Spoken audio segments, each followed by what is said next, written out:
All right, let's get Oh yeah, to I the was gonna. game here. So Actually, before you start, Matt, let's get Mel a description of what that squiggle is. that's what I was gonna. Very good. Carry on. um, I can't tell you what the squiggle is, but I can tell you where Nemo is because he's with Dude. So you're not Um, really telling Mel what the squiggle is. no, because I don't What's know what the what's this squiggle gonna is. say? He's not We were exactly getting with to it. dude. Huh? He's not exactly with dude either. All right, let's back up just a little bit. So, Mel, the squiggle that you see on the map is the starport. It's the residential starport. The light blue area is the excuse me, the hangar where ships that are here and are being loaded or unloaded are kept. The Is dark the blue arrow area, you are here point? and that is your ship, yes. The darker point, the darker square, is the actual airlock where ships go in, and then the outer door is closed, and it takes 20 to 30 minutes to get the heat out before the inner door is open and the ship can come in. It is a very slow airlock, by necessity. And the red squiggles above that are the environment, the outside. Right. Heatlands. Yes. Yeah, pretty much. Alright, so I just dropped my friend off. Oh wow, we have an Emma, at least on the call. Yeah, Okay. yeah, in the call. I just dropped my friend off, and I'm heading home. Okay. Do you have an ETA? I think I'll be able to occupy the group for a few minutes without you. We're getting Mel Have up fun. to speed. Mm-hmm. We'll get to that later, Mel. So Cap, Dude, and Nemo. Dude with the drone in his backpack still meet with Castan's boss. By the way, Mel, this is posted as a recap. Yeah, I read that. Okay, alright. So then you read through the stuff. Tampered video of Colleen, some drama at the starport, and Dude reaching the location in the residential area where Colleen is being held. Did you have any questions about anything in the recap? No, I don't think so. Okay, perfect. Thank you for reading that. It validates all the effort I put into it. Which I will say you are cutting into with your game today. The working pattern that I figured out for this is to play RimWorld while listening to it and just pause the game every time something of a bullet point note comes up and type it in and then go back to playing RimWorld. My apologies. But, if it helps, then I had a fun time yesterday with the housewarming party. Oh, very good. It takes more time than my old process, but it certainly beats my old process for not missing things. My old process was to skip through every 5 minutes and say, oh, well, this is relevant, and then type that in. And I noticed that I did miss some things with that. Not everything you guys do takes more than 5 minutes, unfortunately. So you really just had a question about what the squiggle was. What the doodle was. Yes. And also specifically where we are where we exactly are right now. Okay, and I believe Matt was going to get to that. Yes? Mm-hmm. Okay, go for it. I will move the pogs too. Actually, I saw the notification for the recap, but I didn't read it because I was in that game, but I'm kind of curious. Let me see what it says really fast, just so I know what I don't have to You're like, oh yeah, this is. Oh wait.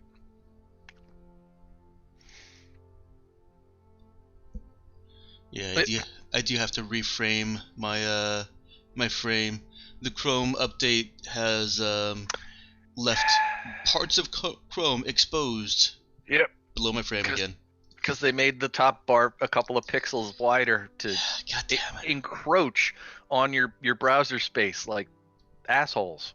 There's a Is that how it's being framed? Is they encroach upon your browser space like assholes? that's how I'm framing it. That's great. There is a flag within Chrome that you can go back to the old browser tabs Okay. to get them back. But somebody on the Chrome programming team that pointed out that flag went, you can use it. You better understand that flag is going to be depreciated in a couple of revisions, so this will stop working, and you are going to be stuck with this new thing. So don't course. think that this fixes it for you. I wanted to adjust the frame anyways. I've learned some new tricks since then. I don't like the new tab design, and I don't like that you don't get a spot between the tabs to grab just the top bar of the entire browser. It's very easy to just actually grab a tab out instead of like, no, I just want to move the whole damn window. I hate Well, you. you have to grab that over by the closing buttons. Yeah. Trust me, I have that many tabs open all the time. My browser usually is filled with tabs, so I've learned that trick at least. Yeah. And thank you for the in-universe commentary on Back to His Criminal Ways. Notice that, did you? Yeah. Also, what exactly is Cap's plan to evacuate the tourists? Because I'm pretty sure I haven't heard that one. Yeah, no, I didn't write that out because that is that there is one of the points where I was like, yeah, if somebody wants to know that, they can watch the video. It was But, like I'm 20 sure Emma minutes. Yeah, Emma might be able to encapsulate it, but I'm not sure. It also could be simply summarized as getting other ships in orbit to help. Yeah.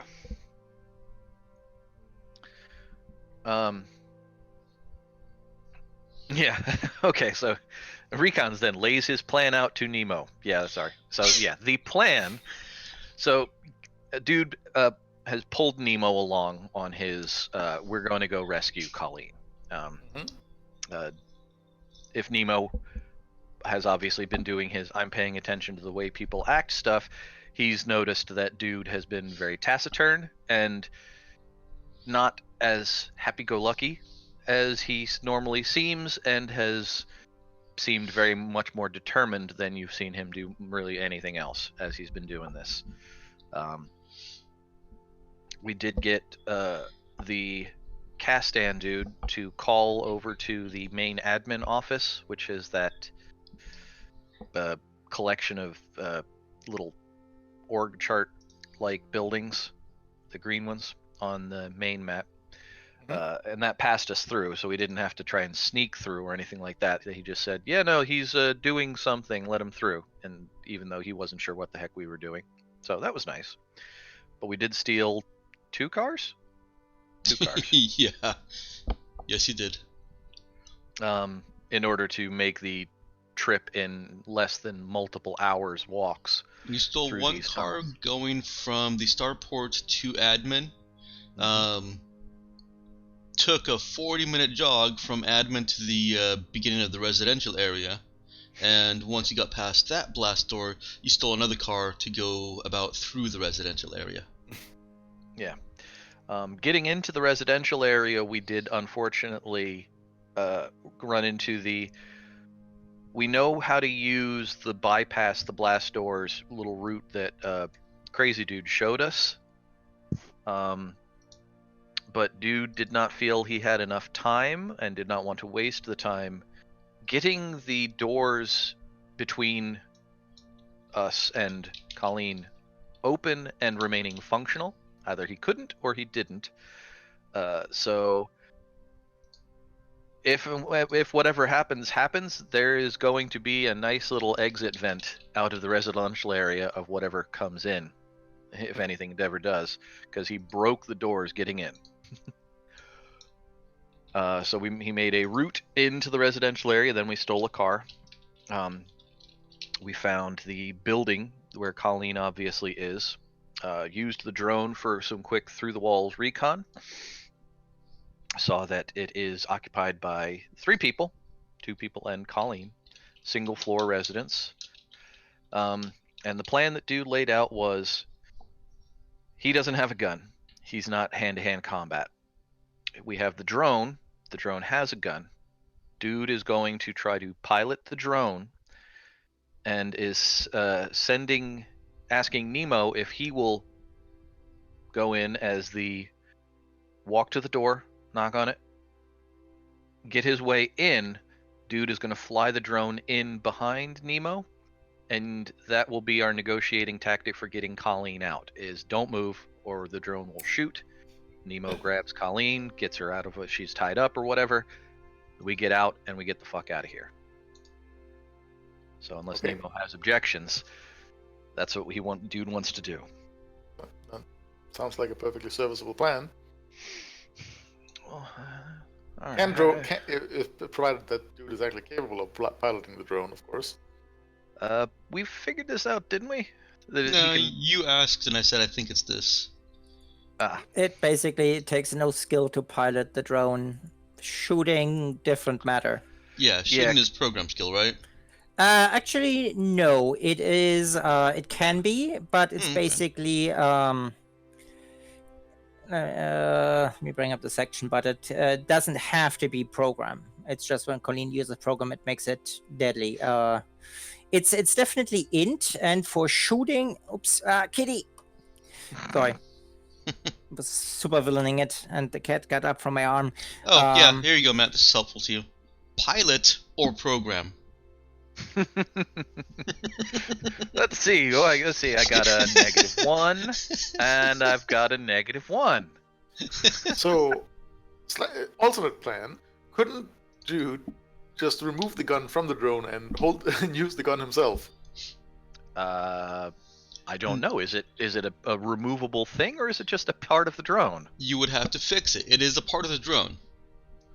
You made modifications to the weapon, so it would be unwieldy, so that it could be attached to the drone without suffering debilitating kickback while firing and shaking itself loose. It's built into the drone.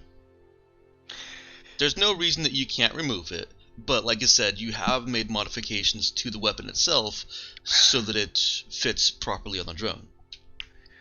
Yeah, I feel like there's. I mean, Yeah, once attached, the fitting cannot be removed without causing severe structural damage to the drone. Yeah, yeah, it's not supposed to be removed. no, and that would. I feel like even if he thought that was a possibility, the time difference would be ridiculous. He doesn't want to actually have to try to shoot with the drone. The fact that it is a gun drone, it obviously has a gun on it. It's a threat. This is the walking in to rob a bank with an unloaded gun, hoping no one calls your bluff.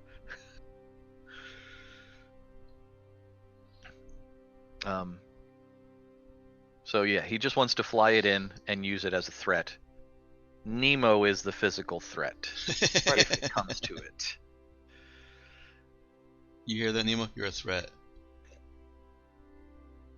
To all of humanity. Well, he's not wrong. He's not. In possibly both ways. So that's my plan, man. I just want to get in and get her out. I just want to use this thing as a visual. Like, don't fuck with us. You come in and you're the muscle. You get in, you get her out. We know how many people are in there. There's just 2 other than her. And I didn't see any walls in between where she is and where they are, so it looks like it's just a big room in there. Right? There is a wall, but it's to give the bathroom some privacy. Okay, cool. And there's And nobody in there. the kitchen, well, it looks like there would be a kitchen area or a large walk-in closet behind that walled area. Gotcha. Okay. You can pretty clearly see that the small walled-off area, small walled-off rectangle, really is bathroom. Okay.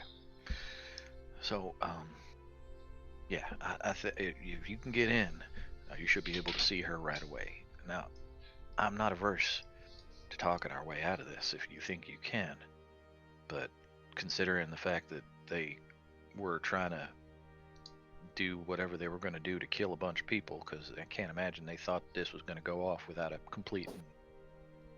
hitch, makes me think that they have no hesitation of harming her, even though they haven't yet, which I'm glad about.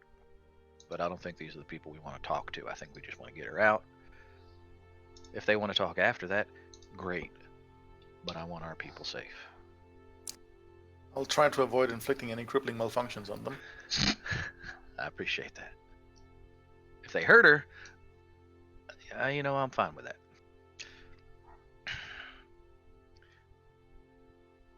But that's all I got. With the tools we got, this is what the best I can think of. Are you ready? I am. All right. I'll keep the drone right behind you. As soon as they open the door. That new little doodle is the apartment. Ah.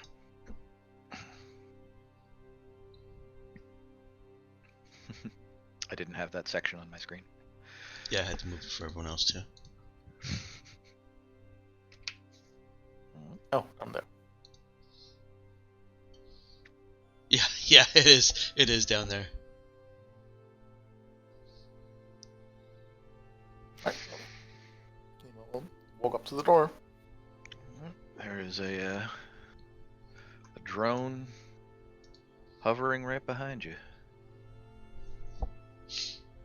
On initial examination, does the lock appear to be particularly sturdy? Nope. Oh, might as well try to might as well try to pick the lock first then. That will make noise.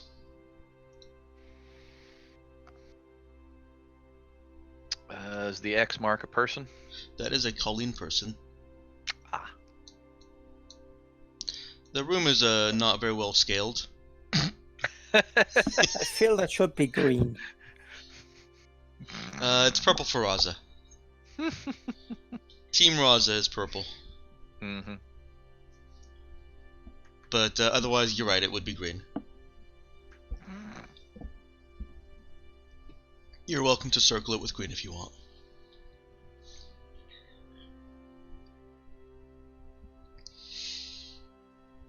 You can try and pick the lock, but it is going to make audible noise. What happened to my character sheet? What do you mean? When I open my character sheet, I don't see any of my skills or any of the other stuff. Let me take a look. Uh-oh. I just Mine's okay, but You're on NPC. thank you. You're welcome. I don't know. Oh, Why was I on NPC? because my well, because you were an NPC. yeah. So there you go. That's fun. You can see what you're contributing when you're not here. Yes, not very much. Not very much. No. There you go. And I'll stop flipping it back and forth on you. Thank you. You can also click the pencil button at your own leisure. I won't click it for you.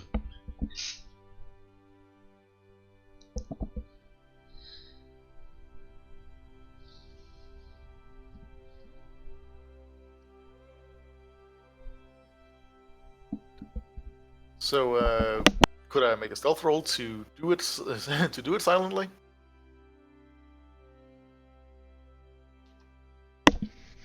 You can make a sneak roll to do it more quietly, but with having to physically move jumblers, there's really no way to pick a lock completely quietly. Just like there's not really any way to use a key completely quietly. Right.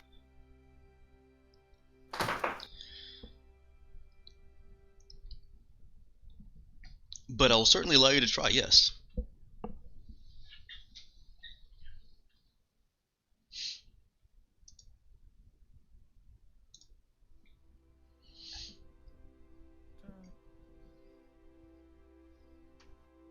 We should make a sneak dex roll. Hang on 1 second here.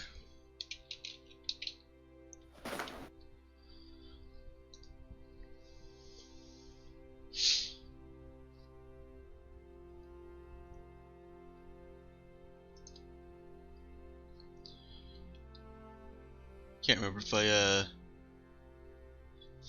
fixed the right for hyperacuity. Not hyperacuity, social chameleon.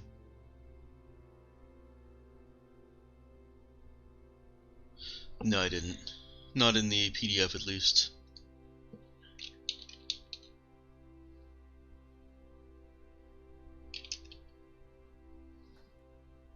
Yeah, obviously, social chameleon wouldn't apply to that role. You're socially picking the lock. Yeah, just having a nice talk with it. See if it'll pick itself.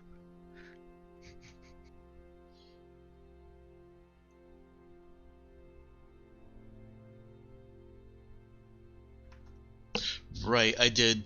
I just wanted to see if I'd specified, because the original intent was that you could you could sneak past cameras also, by mimicking how people move when they're sneaking, but trying to keep that in while also making it so that you couldn't I don't remember what situation came up that you said this is ridiculous, but trying I think specifically picking a lock. I think it was picking a lock, yeah. Okay, Yes. so here we are again, and I did write it so that it says, for any check that involves people. Yes. Okay. I think it was very specifically picking a lock last time that came up. And here we are again. Alright, go ahead and roll. Okay, sneak plus dex. Yes.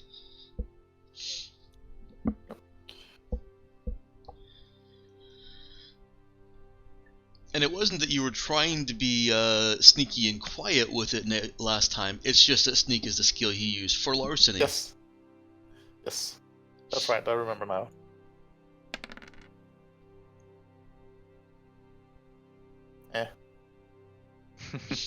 Okay. Go ahead and roll to see. Well, I mean, it's the same thing. Same roll again? But I would let you use int for the actual lockpicking. Okay.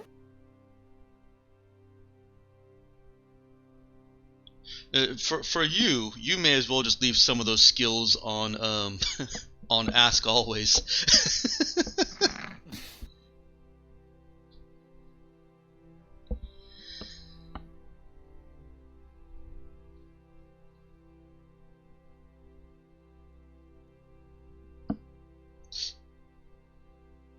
Just reminding myself before I roll and messes up. The modifier is just the modifier with no plus, right?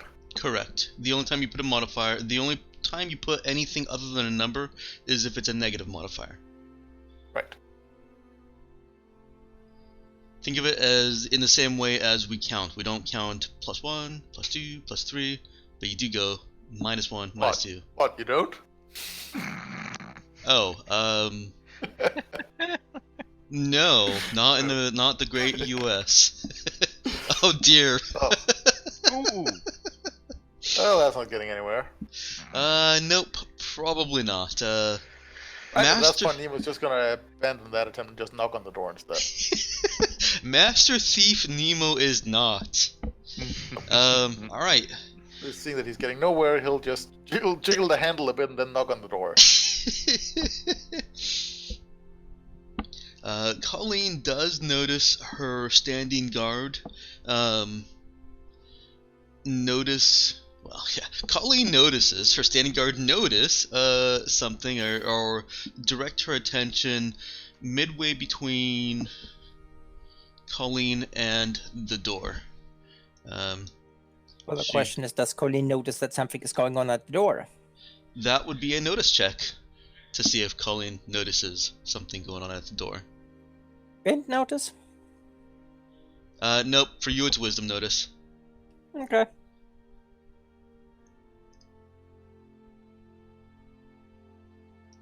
Let's see if that worked.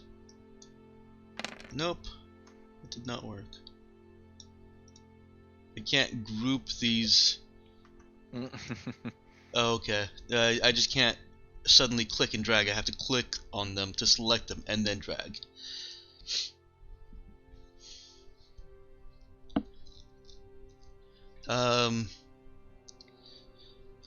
With the additional little bonus of the security guard, the law enforcement guard, noticing and picking up on something, yes, Colleen can also hear that just a faint little scrabbling sound of somebody using a key or some other device on the insides of that doorknob. Okay.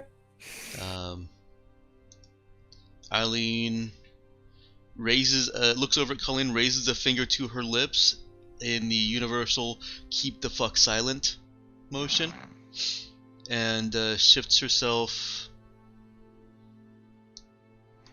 about there. This room is not particularly well suited, but it gives her line of sight to Colleen and to the door, and she raises her rifle. At the door, I presume? At the door. Okay. Behrman, at this point, looks up from the table, hearing just kind of feeling the sudden quiet, and then there's a knock at the door. Behrman looks angry. I was about to say hungry. Angry. He might be hungry too. He might be hungry too. It has been a very stressful day, and he, unlike Colleen, did not stuff and gorge himself before this meeting. Everything was supposed to go smooth. He would be having lunch. Actually, not lunch. Late night dinner, I guess. This would have interrupted dinner. Oh no. Guess No, we're wait, fuck that guy. glad he can't play a fiddle right now.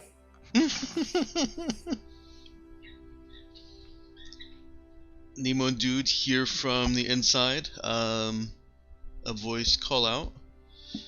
Who is it? Someone who'd like to talk to you.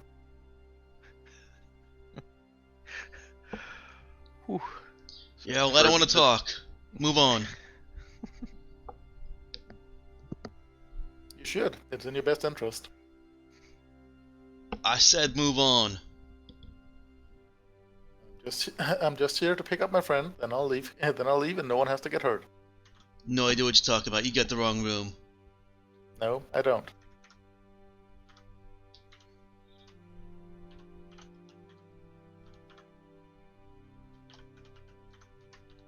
Inside, Colleen sees Eileen take a knee and steady her rifle. She is not aiming directly at the door. She is, she looks like she's tracking as best she can through the wall.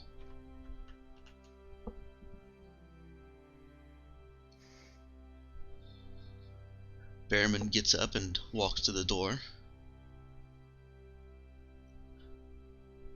Alright, who are you? He is making sure to keep a clear line from Eileen to the door. Let's say a concerned co-worker of the person you have in there. I'd like to pick her up and leave. Yeah, we can't do that Pastor. now. That's long past. It's past her bedtime. I had coffee. Here, Bearman aside. Shut up, kid. If you open the door, we can talk about it like civilized people, and no one has to get hurt. Eileen, on her. I have a better plan for you. You leave, and I don't shoot the kid. If you shoot the kid, what's to stop me from killing you? I guess we're at an impasse. If you give me the kid, I have no reason to hurt you. And I have no reason to believe you.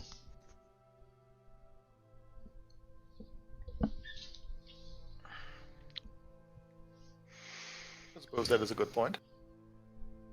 However, the fact that I haven't shot you yet should indicate that I don't want to harm you.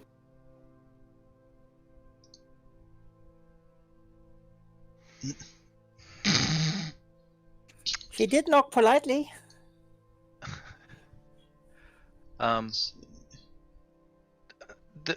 The drone, does it have a two-way communication setup? Can I hear what is going on through it?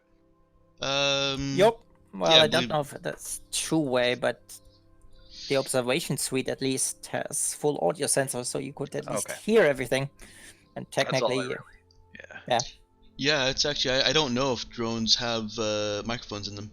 Or megaphones. Speakers of any sort.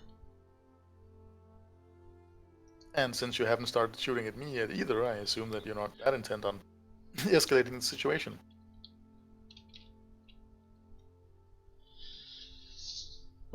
Here are my demands.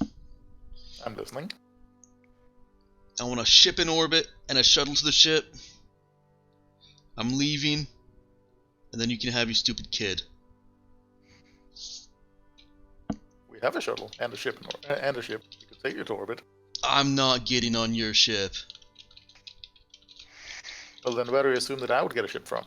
Other than the ship I already have, of course.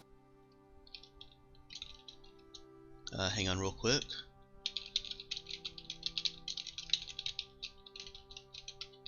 Bam. Hey. Hey, welcome back. Just in time for the 10 standoff. Yeah, we are having negotiations. Oh dear. Bearman says, I don't care where you get it from. Just get me off here, and you can have your kid back. Counter proposal: you give me the kid back, and you're free to leave as you like. No one has to get hurt. We won't involve any authorities, and I frankly have no interest in where you're going afterwards. We both know I'm not getting off this planet.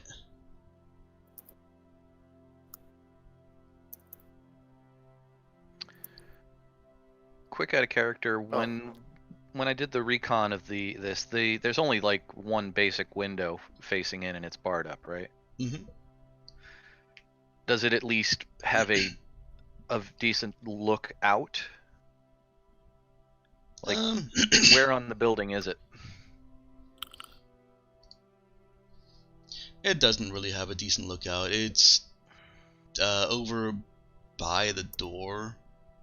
Okay.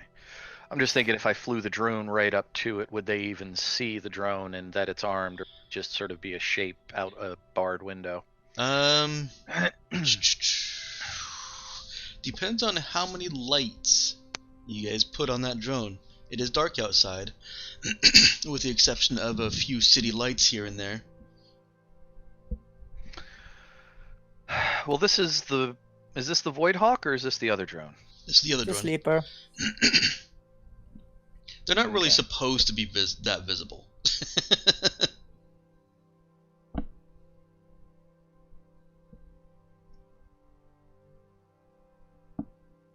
Let's be logical about this. If we both know that you're not getting off this world, then how would me getting you a ship help? That's how I'd get off this world. Well,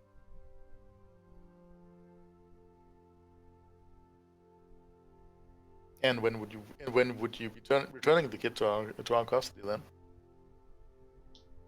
Negotiations are over. On the inside, Colleen sees him draw a laser pistol, not laser rifle, laser pistol, and everyone hears him say, "Shoot the kid." You guys want to roll initiative? Jesus.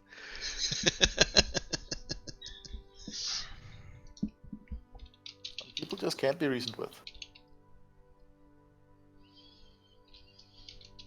Let's see No, if I I was just can- hoping they'd come to the door rather than try to talk through it. One of them did. Much too. You cut out there, Emma. I said, and some people talk too much.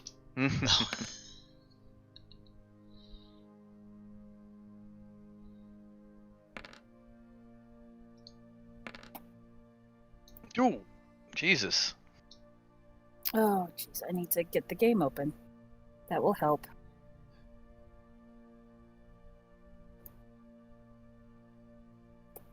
There currently aren't any tokens on this turn that take a turn. That's annoying. I've totally forgotten how to add initiative without having tokens, because I don't always want tokens game. Yeah, the only way I ever figured it out was hidden tokens. Jesus. Yeah. It's a weird base assumption the Roll20 system has, is that you will always have a token for an initiative tracker. I think it's a And I just moved tokens up and down across a red line. Yeah, he didn't even use the tracker. I think it's a fair base assumption just by There we go. And I should be able to, there we go, go back to the... just because you are using a battle map system. Yeah. And I remember I was going to just create NPCs for tokens. Let's see, can I edit the name? I cannot. Yeah. Excuse me. That's what all the paid modules have. Any character that might possibly have a role, there's a token for it in their list somewhere. Yeah.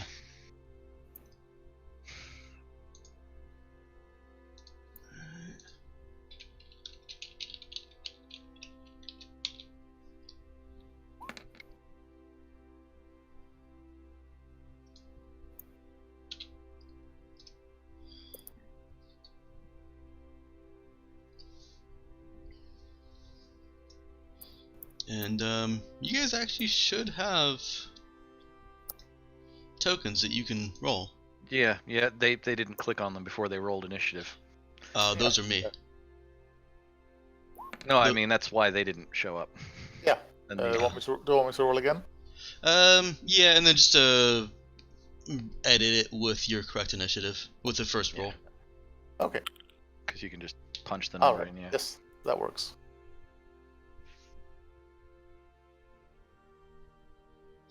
Now, are you back home, Emma? Yeah. Okay, good. I'm at my apartment. All right. There we go. I'm Oh, no good. longer in the car. Looks right. Yeah, we had a brief little hi from you in the car, and then your signal obviously did not cooperate. Yeah, no. I'll admit I'm not terribly surprised you lost me. So Did you have a fun time? yeah, it was great. Nice, even with Awesome. the the damage. Even with the damage. All right. Yeah, I got a big old non-stick gauze pad and There you go. What happened? Basically- Did the avocado come at you with a knife? no, Avocados no. are evil. Let's hold off on this until a little later. Then. Yes. Yeah. Later. We're sorry. you guys are in combat. We're trying to rescue people. Or person. Person. I don't know if we're going to be so successful at it, but we're trying. Okay. First up is Nemo. Okay. Thank God. Punch the door, I guess. Okay. It may take more than one punch to get all the way through this door. This isn't so flimsy that it will just rock forward. Rather punch the lock specifically. Okay. You're basically just trying to bash in the door. Yes. Okay. We are now playing door kickers. Alright. That sounds like a strength exert check to me. Can I just make an unarmed attack roll? No, you can't just make an unarmed attack roll. You do so much damage unarmed because of techniques that are used against living and flesh targets. I will, however, allow you a +2 bonus to this. For having actually a +1 per skill level of punch. Which I think is +2 anyways, isn't it? Nope, that's +1. Okay, well. You realize that Nemo's punch does the same amount of damage as a heavy rifle, right? Okay. I wouldn't let a heavy rifle break down the door either. Not in just one go. Yeah, or not just as an attack. Yeah, 2 shots to take out the hinges.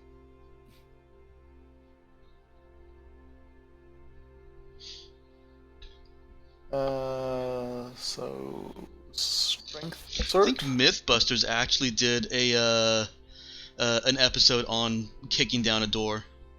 Yeah, it's considerably easier to kick it down than it is to use your shoulder. Oh, yeah, but it still wasn't like instantaneous like you see in the movies.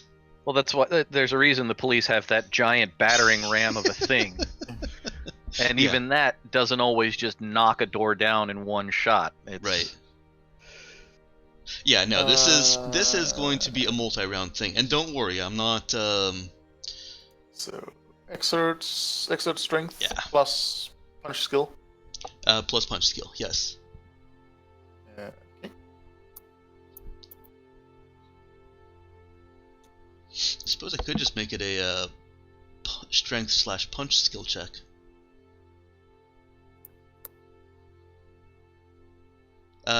If that would be preferable to you, that would be fine also. You can either use exert with punch as a bonus, or just go straight with punch skill check. I'd go straight with punch. Okay. Punch strength. Sounds good. I always forget that the combat skills are absolutely just skills that can be used. I don't always forget it. I've used it a couple times, but still. I get another +1 from the unarmed focus. I can give you another +1 for the unarmed focus. Woo. Look at you Okay. negotiating all these bonuses. All these boni. Might as well try to stack the roll.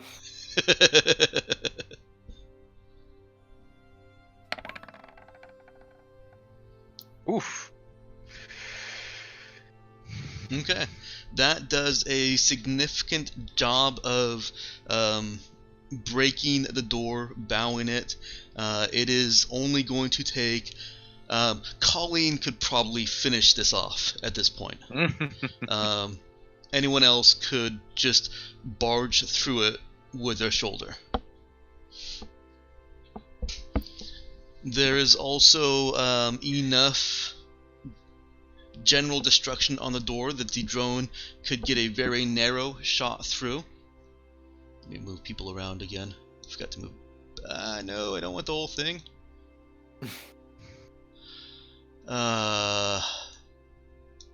Very good. Let's see if this works. Okay.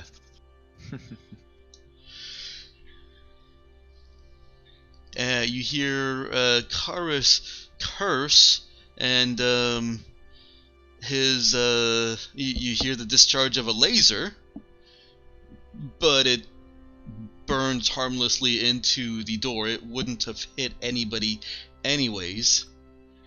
And that makes it Eileen's turn. Miss. You hear through the creaking door, just kind of barely with all the commotion going around, no. And Colleen sees Eileen raise her rifle at Karis. He assumed too much of his subordinate. That appears so.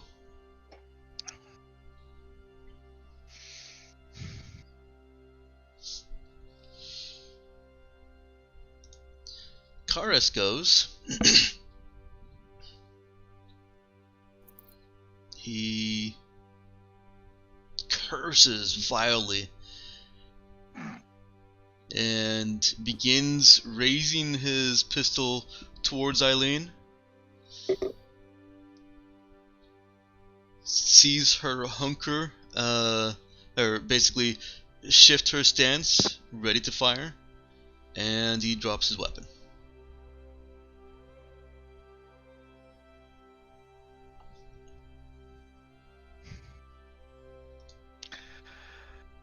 How much of that was visible to me through the... So I heard... I mean, I've still got the observation suite going, so I can sort of see through, sort of IR through the walls, right? Because lasers are, well, actually all weapons really, generate decent enough heat that they can be picked up on the IRR. The IRR. The IRR. Dude can piece together what just happened. Okay. He doesn't see Eileen's weapon where it's pointed because it's just being held. It hasn't been fired. Yeah, she hasn't discharged. All right. But he dropped his. Yeah. Like on the ground or lowered? On the ground. You just let go of it. Gotcha. Oh, the drone would have heard what Aline said, though.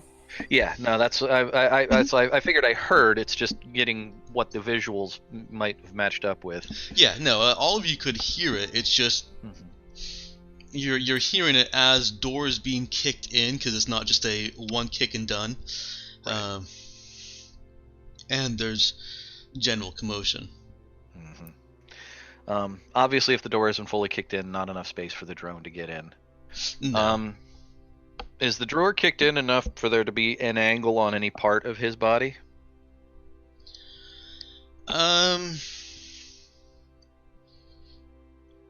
Make I don't a feel pilot check. You know what? Fuck it. In all fairness, the drone, if you plan on even shooting or anything, the drone can either move or shoot, not Right. both. Oh, really? Yup. Oh. This one's it's not a combat drone. Right, because Yeah. it takes no, all even a drones like this. It takes a main Yep. action to control the drone, no matter what you're doing with it. This one you can leave alone, but yeah, you have to decide Right. between move or shoot. Right, yeah, this one can hover and just do its thing. Mm-hmm. Yup. You can leave it alone and use your main action for other things if you wanted to. Unlike other drones that have Yup, to like be the primitive one. controlled every round. Was it There's pilot only a int? risk that they'll fall, though. It is pilot int. So, yeah, go ahead and, well... let's just say no. No. Dude Yeah, I'd gets agree with nothing. Yeah, okay.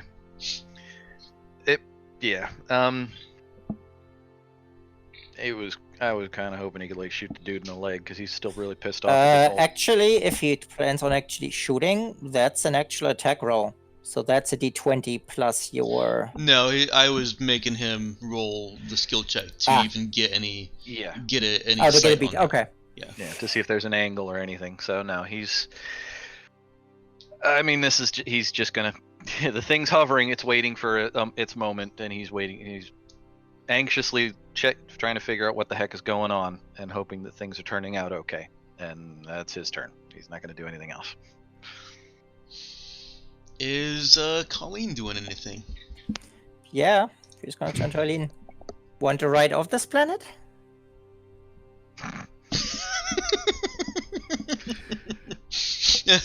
I could just see Cap and Colleen getting into a recruiting contest. I love the. It's a fun thing to do. Let's get some more NPCs on our ship. The number cruncher goes, yes, get more NPCs on the ship so that main party members don't get killed if we have an emergency.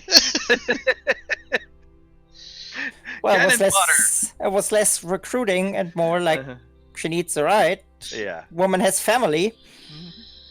Listen, that Stockholm syndrome thing works both ways. Hey, she was, she took the moment, and the moment proved that she was more willing to help you than dude. So yeah. She is taking another moment, and you can hear as long as Nemo's not still trying to kick in the door, or is he still breaking down that door? Has Nemo desisted what with the string of events? Well, desisted in the sense that he doesn't actually sort of violently kicking it down anymore if it's to the point where he can just sort of push it open now. Okay, so he is still forcing entry? Yes. Okay. Then Eileen says, we'll talk about that later. Can we talk about it before my killer robot gets in here? Stand him down.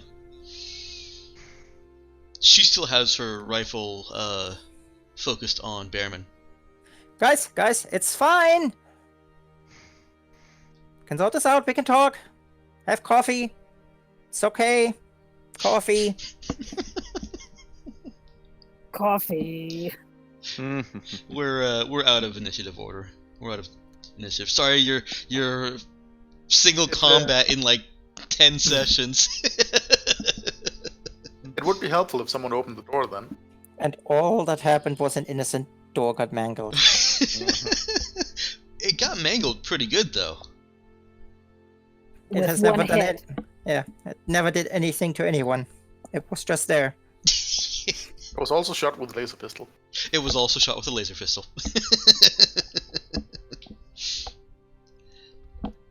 It would be helpful if someone opened the door then.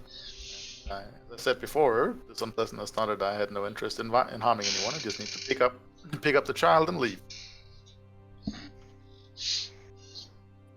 Well, keep an eye on him so he doesn't do anything stupid, and Colleen would go and open the door. Eileen uses the same gestures and motions that she had applied to Colleen, directing her to move Behrman into a corner.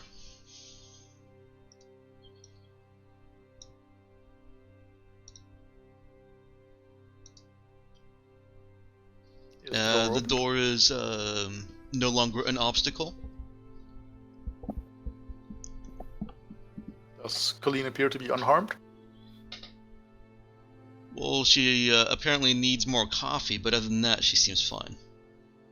Hello, we're here to pick you up. I believe we're planning on leaving soon. Well, I was kind of wondering what took you guys so long.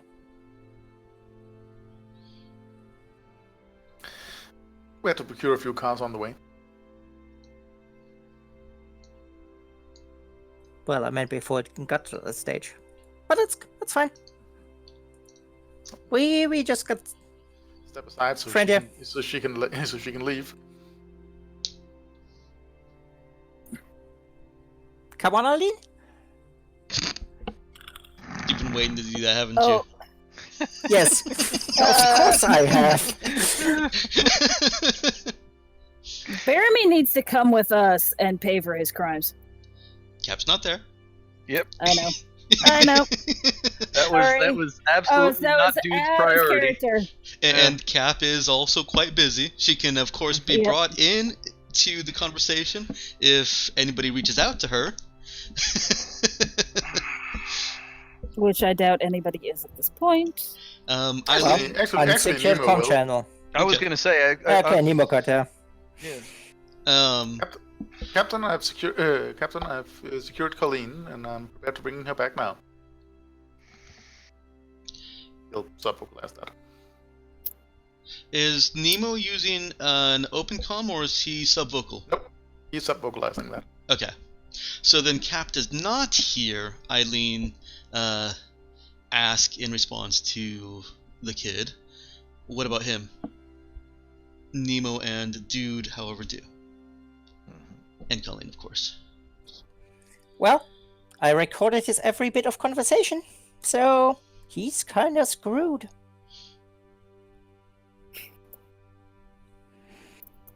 And does Cap respond to Nemo? Yeah, she'll say, what about Behrman? He is currently being held at gunpoint by his associate. Would you like me to do something about him? He needs to get brought in. If we can. How big is Because Behrman? right, Would it be feasible to carry him? He's of average size. Well, maybe more average government employee size. Would Nemo be able to carry him? Let me see. What is Nemo's strength again? 12, I think. because right now they're trying to make it look like, Yeah, 12. well, the others would know that because they were with Cap, that the news was being twisted to make it look like Behrman was kidnapped. Yeah. Mm-hmm. So now we're None of kidnapping you. him. For reals. Yes.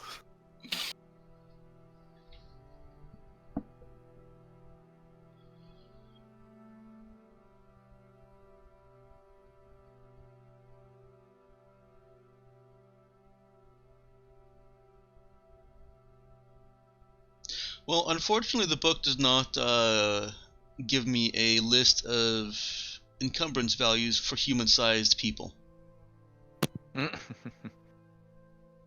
So you're saying he can't go in the backpack? You can't go in the backpack. Nope. Frog march him.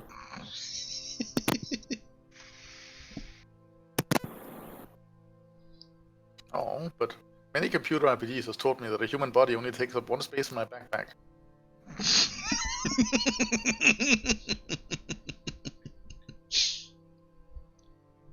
This must not have been inventory Tetris games. No, not really.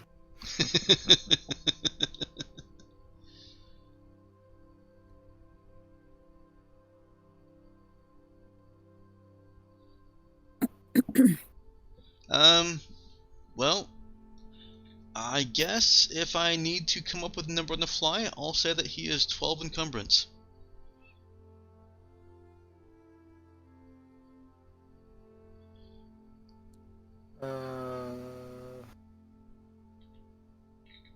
Well, let's see. Nemo has a capacity for 12 stowed, I believe. Is he carrying nothing else? He has 3 out of 6 readied. From what we're looking at it right now, it says 3 out of 6 readied, 0 out of 12 stowed. Okay. So yes, he could actually, he would have to count as stowed. Actually, Stuff him into a pocket. Actually, this would make more sense Presumably if he'd carry I... him slung over the shoulder. No, it would make more sense if I based the encumbrance of carrying a person as ready encumbrance. Well, then there's no way in hell he could carry him. No, I would have to readjust that number. You can go over your encumbrance. Yeah, you can. I still would adjust that number. Yeah, I was about to say, isn't it ready to encumbrance half your strength? It is.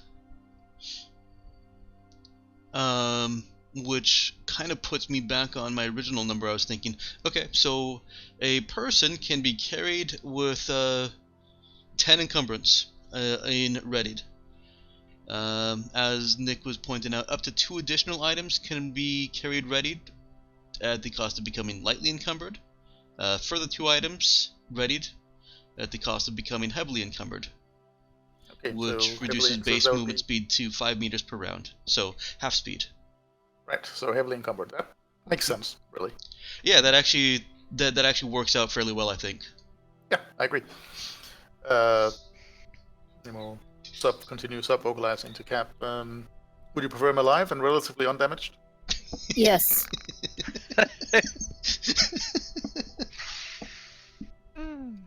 What about his associate? Are we bringing her as well? She appeared to have changed sides. Changed sides. I can't go right now. She appeared to have changed sides in mid combat. Yes. Will do.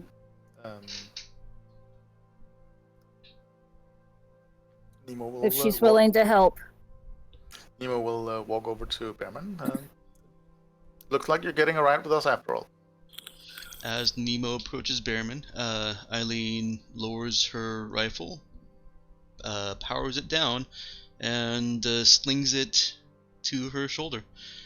Her armor has one of those nifty mount points on her back that you can hear the latches and locks gripping the rifle. Once the door is open, the drone sort of flies into the room, hovers near Colleen, and does a aerial drone wave. That's okay. It gets patted on the drone head. Let's see how well that goes, Matt. Why don't you go ahead and roll pilot? Yeah.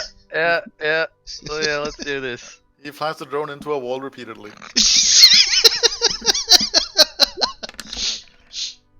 Okay, he can perform this simplest of maneuvers. He does almost lose control when the drone gets patted, though.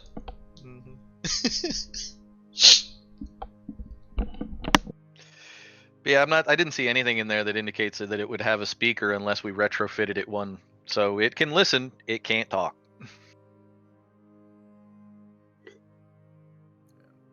That makes sense. It has a submachine gun. That's all the speaker it needs. It has all it needs to communicate with.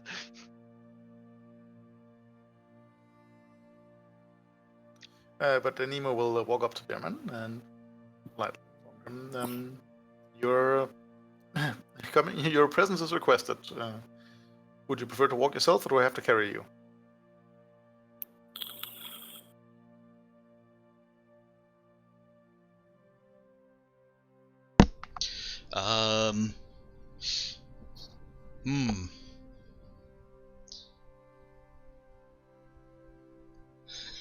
Is this going to be a "you'll never take me alive" copper moment, or what?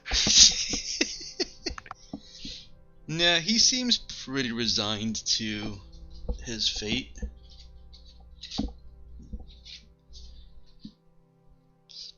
And he stands up begrudgingly. He's been caught and he knows it.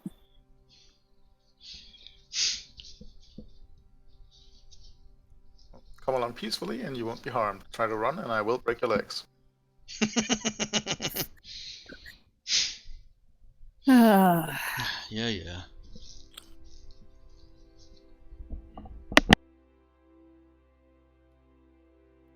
Right, let's get back to the ship then. Or the... Take his status lab. Okay. It's still sitting over there on the table where he was cruising. In that case, Colleen picks that up and she picks up the gun. Okay. Uh-oh. Colleen with a gun. Nemo She's will only a also, danger Nemo to herself and society. will also quickly pat him down to check for any other weapons he might have on him. Okay. You can go ahead and roll a notice on that. That I can use Social Chameleon on, right? I think that would work. Yeah. Okay, so do I have to? In that case, do I have to roll? You do. Okay. Notice. Yeah. Oh, well, rather not Social Chameleon. It's called Hyper Acuity. Wrong name for it. Oh, oddly enough, I think either would work, except that Notice isn't covered under Social Chameleon. So yeah, which is why Hyper Acuity. Okay, but I'd still need the difficult. I'd still need to roll against the difficulty. In this case, yes. Okay. Int notice. Int Notice. I should actually reword that so that it reads as your minimum roll is, I think that put it at 10, right? So that it sets your minimum roll if you happen to roll less, because in situations like this, where there That does make more sense. may or may not be something there to find, I still want you to roll, so that you don't know if you didn't find anything. That actually makes a lot more sense. Sounds good. I'll do that. So yes, go ahead and roll.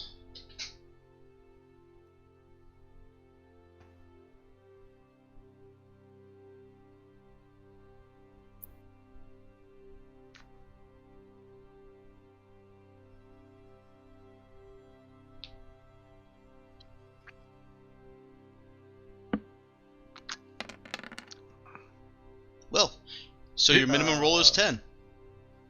Right, so I could reroll that 1, but that's not going to... No, that wouldn't actually, that would get you up to roll a higher. 9, which would still put you at a 10. Yeah. Actually, it would get you up to an 8 at most. So we'll leave it at that. Okay. He does not appear to have anything else on him. Okay. We'll stay close to him within punching range and escort him out the building Okay. and back to the car that The stolen car. that dude stole. Oh my The latest of dude's stolen cars. Did he at least? Can we figure out? Did we at least steal a 4-door sedan, or did I steal a coupe and we're gonna be real uncomfortable? You're gonna be real uncomfortable. With extremely limited city space, there are no monster SUVs here. There are no monster cars here. Gotcha. This is a Does box it have on a- wheels. Does it have a trunk?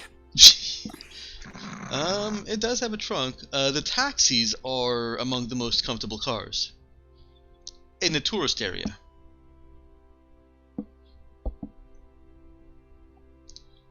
Actually, yeah, there is a fair disparity there. The taxis in the tourist area are spacey. You guys fit in with 3 other people easily.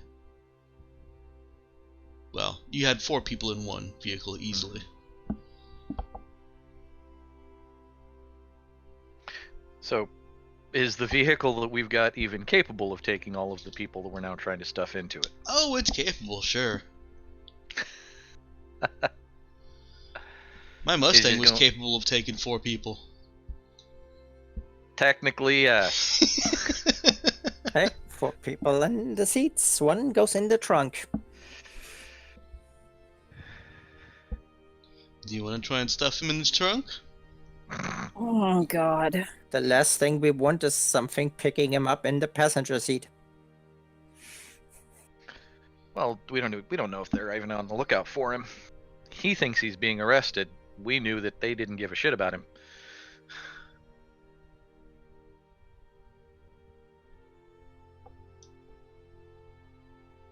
So are we talking 2 people up front, 3 people in the back, really uncomfortable kind of thing? Mm-hmm. I mean, I don't... Let's put it at a size reference. You've basically got a Kia Fit. You can technically get 3 people in that back seat. You mean a Honda Fit? Yeah, whatever. My car. Yes. Okay. Well, Colleen is the smallest, so presumably she would. We should put her in the middle in the back seat. I'd really prefer to have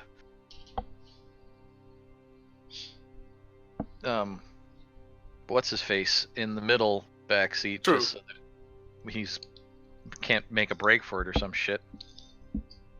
True. So we'll put him in the back seat. Put him in the back seat. Then put Nemo next to him, and Colleen on the other side of Nemo. Wait. Won't try to make a grab for her or anything, and Nemo is still within easy punching range of him. So you're putting Eileen in And the Nemo front and passenger Behrman seat? Yes, and then Nemo and Behrman will be the most uncomfortable. Eileen offers to drive.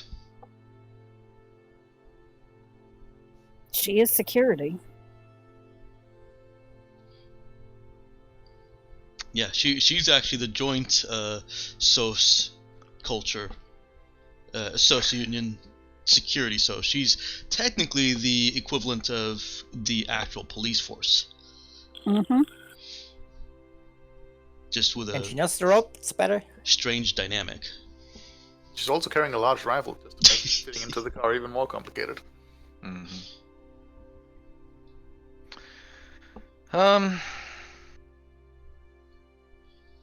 Well, if she makes that offer, Dude'll look over at Colleen. You trust her? She's a nice one.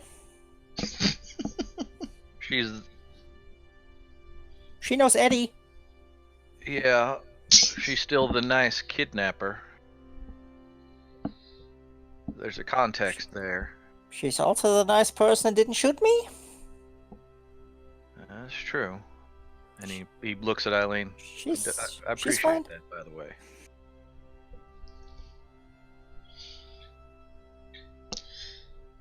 She is still wearing her helmet, so you can't see if there's any facial reaction, and she doesn't say anything.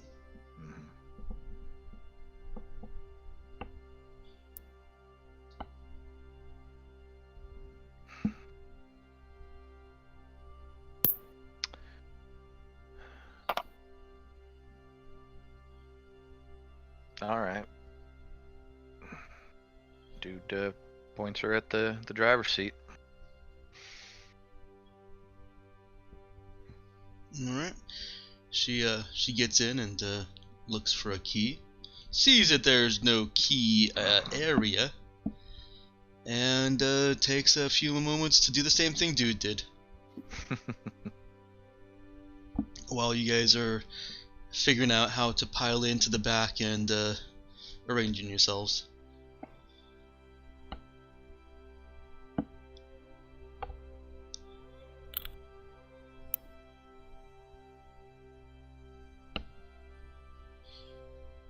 She's got the car started up, and as soon as you guys are all in, she's ready to drive.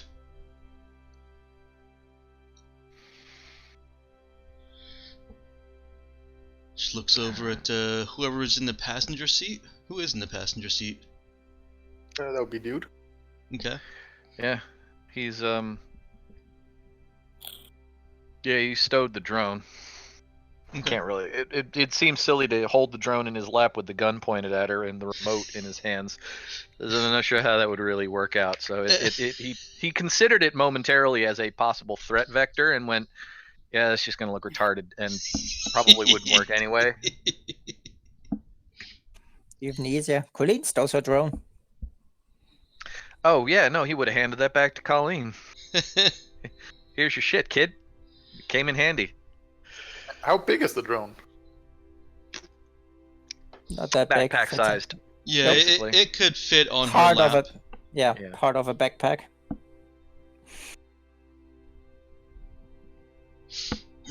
It is 2 encumbrance. So, decently sized. It's the same encumbrance as a laser rifle. Or any rifle, for that matter. So is Colleen just holding onto it, or are you guys putting that in the trunk? That goes into a backpack. Okay. Alrighty then. Eileen asks, where are we going?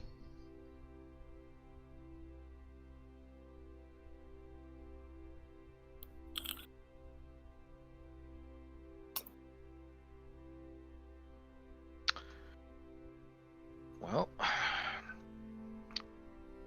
we are arranging the potential evacuation at the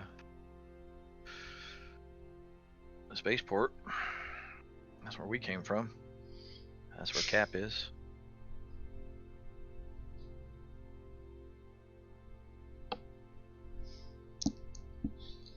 We're gonna have to get out and walk at least twice, though. He should be taken into custody. Well, if you got a way to get the blast doors open to drive this thing to the admin building, then it certainly feels like a place we could drop him off. No, I don't have authority for that. Can you get in Are you still in contact with people, or did you drop yourself off the radar for that too? If things do blow like he wanted, then I'm not opening those blast doors. Right. Just at the risk of it. Yeah, I understand that. I doubt. I mean, obviously, Kid here ain't working on that anymore. Unless you got other teams working on that, I don't think it's gonna happen. Nope, unless they blast the doors open with explosives. There's not much they can do. That's why I fried them. She shrugs. I only know my part of it. Mm-hmm. And I think, Kid, you only fried the ones in and out of the tourist area, right? All the Yeah. rest of the doors work fine. Well, just all the outer doors. Yeah. Couldn't risk if they had a bug already in the system that gets loose. So figured I'd make sure those doors are not opening anytime soon. So I figure you get in touch with Behrman your glares at Colleen. figures you get in touch with your higher ups, tell them you got the mastermind of what the potential plot was, and that you're trying to bring them in, and maybe they'll open the door, let us through, close it behind us, just to be safe. We can drive him into admin. With that glare, Colleen just looks at him. First, I gave you a better plan, and your plan would have killed a lot of people, which you said you were not going to do. So, what did you expect?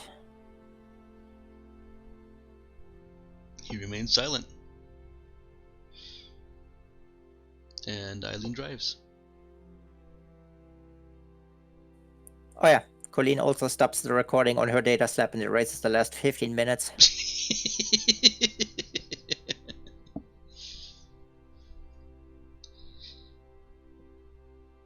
Okay.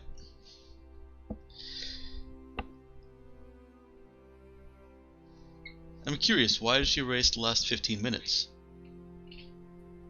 Because she doesn't exactly want multiple instances of, hey, I gave you a better plan on record. And enough that's on there. Also keep some of the other details out, but she has everything Kara said. Okay. From the time they basically hooked up, plus his at least one side of the conversation he had on his data slab. Mm-hmm. And she's kind of at least trying to keep, well, Eileen slightly under the radar now that she's a little bit more talkative. Okay. Eileen gets to the first blast door leading from the residential area, stops the car and gets out. Oh yeah, also, Nemo probably doesn't want it on the record when she said we have a murder bot. That's true. So, nobody even knows that he's an android. Mm-hmm. He's not particularly concerned about it, but still, it's nice to have that deleted. Colleen is very considerate.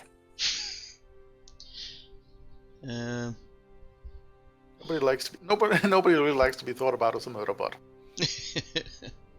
Well, especially murder bots. Especially when they've done very little murdering. The greater consideration there is that androids aren't supposed to have personality, and they're not supposed to pass as humans.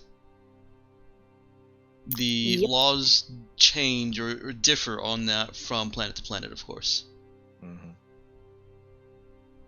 But no, Nemo is supposed to be property, not personality. Well, no fairness, he is property. He has an owner. Also, it would be some really unusual laws that forced you to treat your property as property. It's not so much forcing the owner to treat property as property. It's more the he is illegal. His existence is illegal in many places. It would be like a normal person that had some very illegal military cyberware done. I mean, it's not the greatest analogy, but it is. You're either an android and act like an android, or you are or you're not an android.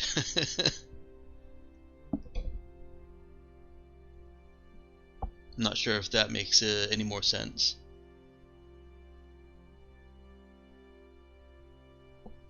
Not particularly, but I know what you mean. Okay. So yes, Eileen gets out and starts walking towards, starts moving towards the bypass halt tunnel. Pauses and looks back at the car and anybody that's still in it.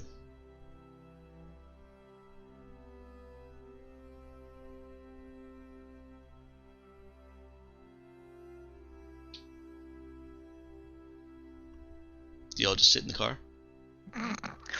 Are we all doing the oh shit, be cool? There's a cop looking at us. Oh Hey. shit, In- be cool. In all fairness, if Colleen were had the gun trained on someone, it would end up like in Pulp Fiction. Probably. I'd much prefer this end up like Super Troopers. Yes. And then we have to go. Then we have to go look for some house that has a sign outside saying "Dead Nigger Storage." Jesus Christ. Or get a lot of drugs. Or that, yes. So back to the game. Are you guys waiting for Eileen, or are you getting out of the car?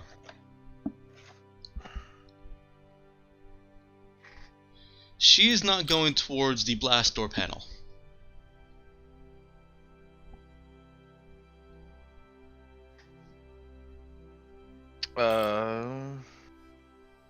Well, I mean, what? She didn't say anything when she got out, right? Nope. We need that thing open? I'm not opening the blast door. I'm not calling in to open the blast door. It's closed and locked for a reason. Well, yeah. Yeah, but what reason's kinda reason? Over now. That's the whole point of this escapade. She stands there and crosses her arms. Well, I mean, I'm open to suggestions if you've got a better plan. We kind of want to turn this guy in and be done with this shit. Then get him out of the car and we'll move him through the tunnel. Well, get out of the car and get Behrman out with them. What? Tunnel it is. This would be the tunnel that is scarred open. And then kind of... You see the helmet scanned from top to bottom. And then she slides through it.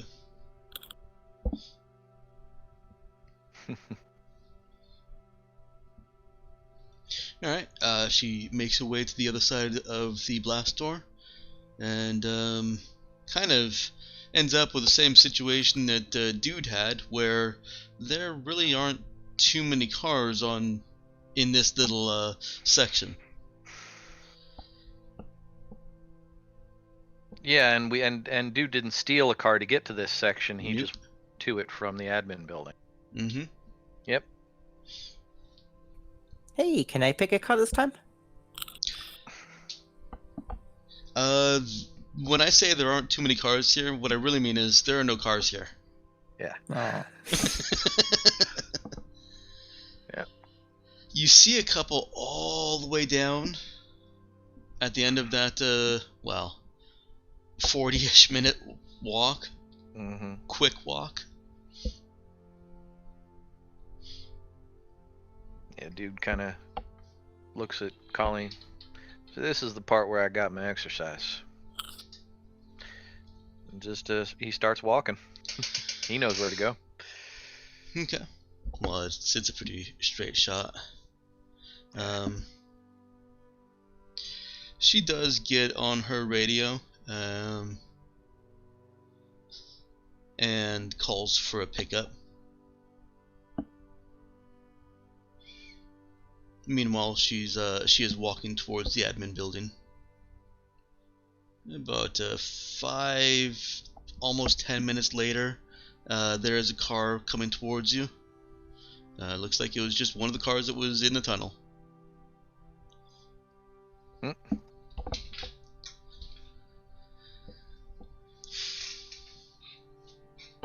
And you guys all pile into that one. The driver just offers to walk back. He sees that you've got a full load. Did we call a taxi? She did. She did. Ah, okay. And she drives you the rest of the way to the admin.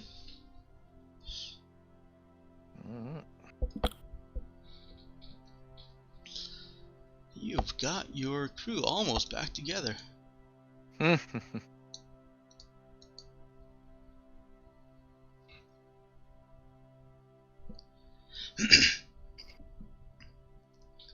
When you get to the admin section, get through the bypass tunnel, she again does not open the blast door or request it to be opened.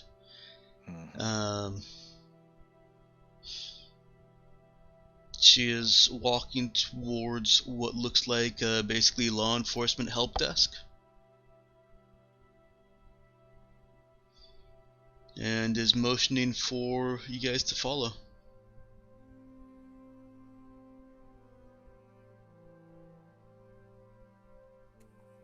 Sure. Okay. Yeah. Eileen takes off her helmet as she is moving up to the desk. Shakes her hair out because it's probably pretty cramped in there. Unslings her rifle and Does it happen? Does it happen in slow motion? Nope. The hair, the hair thing. Nope. Well, we didn't do a slow-mo walk out of the building either. Nope. Yes, but that's because the building didn't explode behind us. Pretty much. Well, I mean, the door kind of did. So what we really need is to Michael Bay this shit up. No. That's what Behrman was trying to do. Yeah, I was gonna say.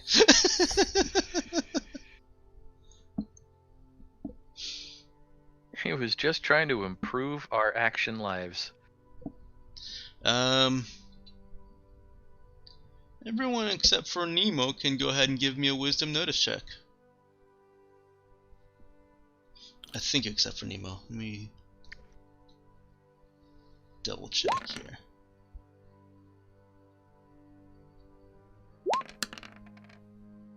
Yeah, for the scene as an instant action. So Nemo already committed processing for hyperacuity for this scene. It is still active. And technically, this is something that I would have you roll for if this was a player prompted roll, but I'm just giving it to Nemo. Nemo succeeds on this check. Okay. Dude also does, but not Colleen. It's actually a fairly subtle motion, but as she is walking up and removing her helmet and her rifle, she also removes her badge.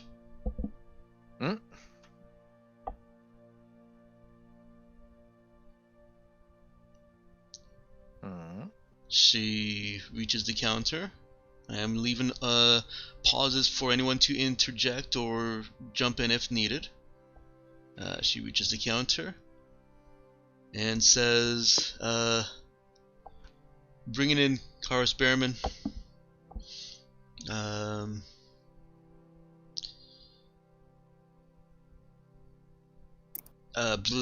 Brain. Attempt to commit treason, committed structural damage, and attempted to mass murder. And myself for complicity. She pushes her helmet, rifle, and her badge across the desk. She's turning herself in. Okay. Mm-hmm.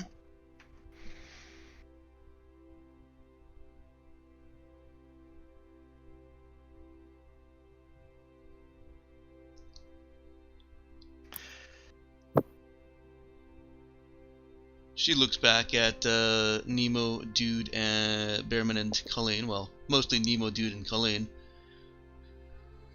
And, well, she directs that gaze over at Colleen. Take care of yourself, kid. Aw. Just give me a while to sort this out. She smiles and nods. Nemo, that was the most half-hearted, but almost, well, Nemo can see through it. It was pretty half-hearted.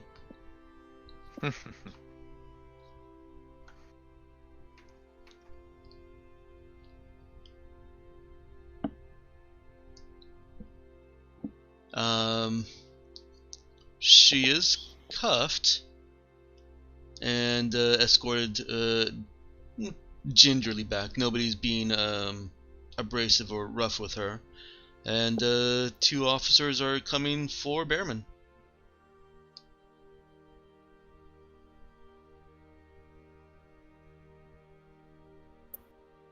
You guys release him into their custody?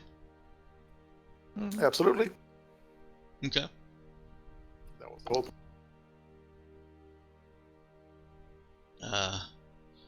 Behrman is taken into custody with not quite such gentle treatment.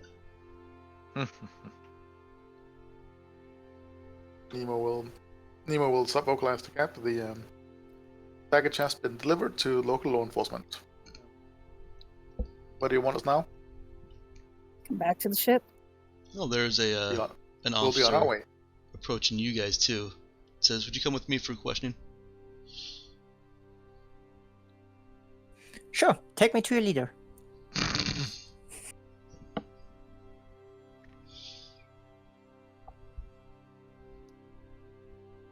Do you guys go with him?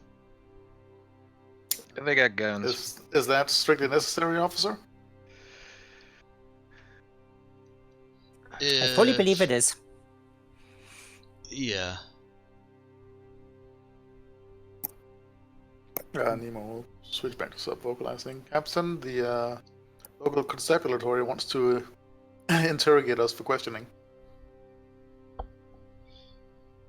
Interrogate, or they want to ask you questions. There's a difference. Unclear at this point. I'll turn to the officer. What would you like to know?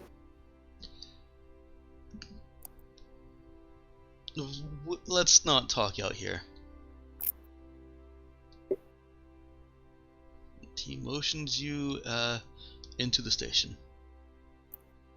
Well, past the front desk, really. How long do you expect this to take?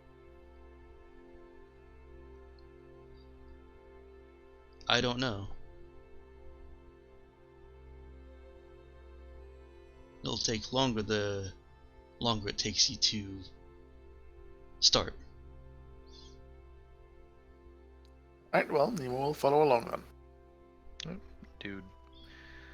Heads in. Okay. Let's move over to Cap. With the asshole passenger. Evacuation plans? No, he's incapacitated. He's Oh done. yeah, that's right. I forgot about that. Cap took care of that problem. Did you shoot him? No. Since the recap didn't detail exactly how. No, it didn't. Nope. You'll have to wait and find out. Alright, so at this point, let's go ahead and get an administrative roll from Cap. Oh dear God. Okay.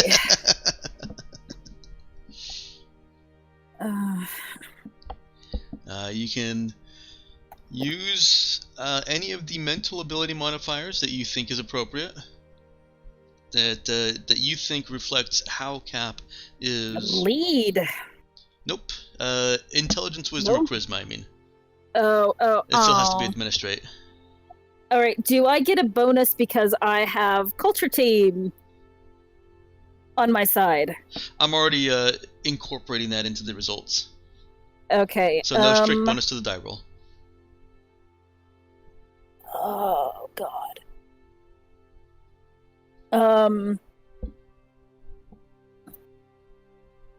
I'm leaning towards charisma.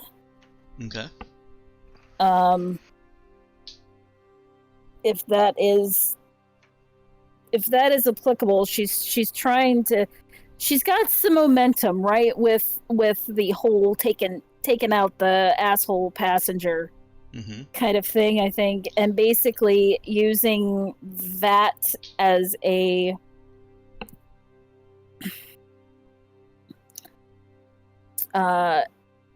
boon towards her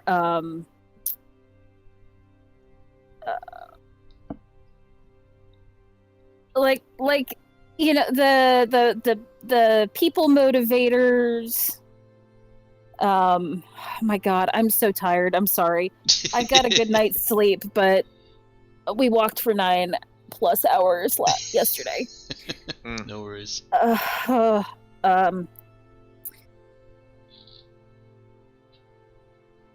They're just those people like in HR who are going through the administrative stuff, and like they're just, you know, I don't know, they're very charismatic about it. They're maybe charisma doesn't work in this situation. No, I think where you were going with it before you started getting into the HR part works. The administrative role is really to determine how well she guides through this process, how well she moves through this process of placating passengers who want to leave but whose ship will not take anyone until their entire passenger manifest is satisfied.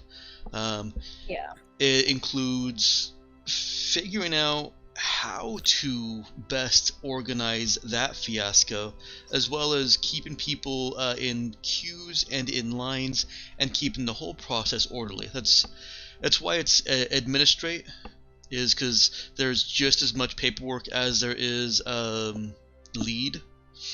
Yeah. And charisma does work because she already put on a display of badassdom.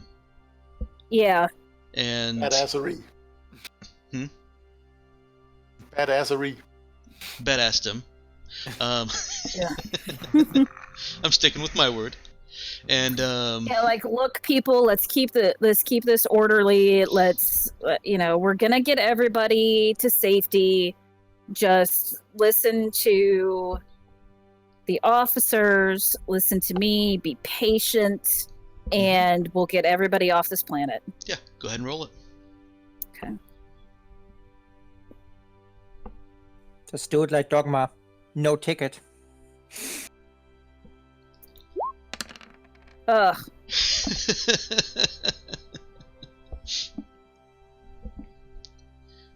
Things are moving, but there are little setbacks, little timing issues with ships, and small little inefficiencies that are showing and slowing down the process. Damn that one. I blame the finger. And the avocado. Yeah, blame the avocado. Come on. I blame the avocado.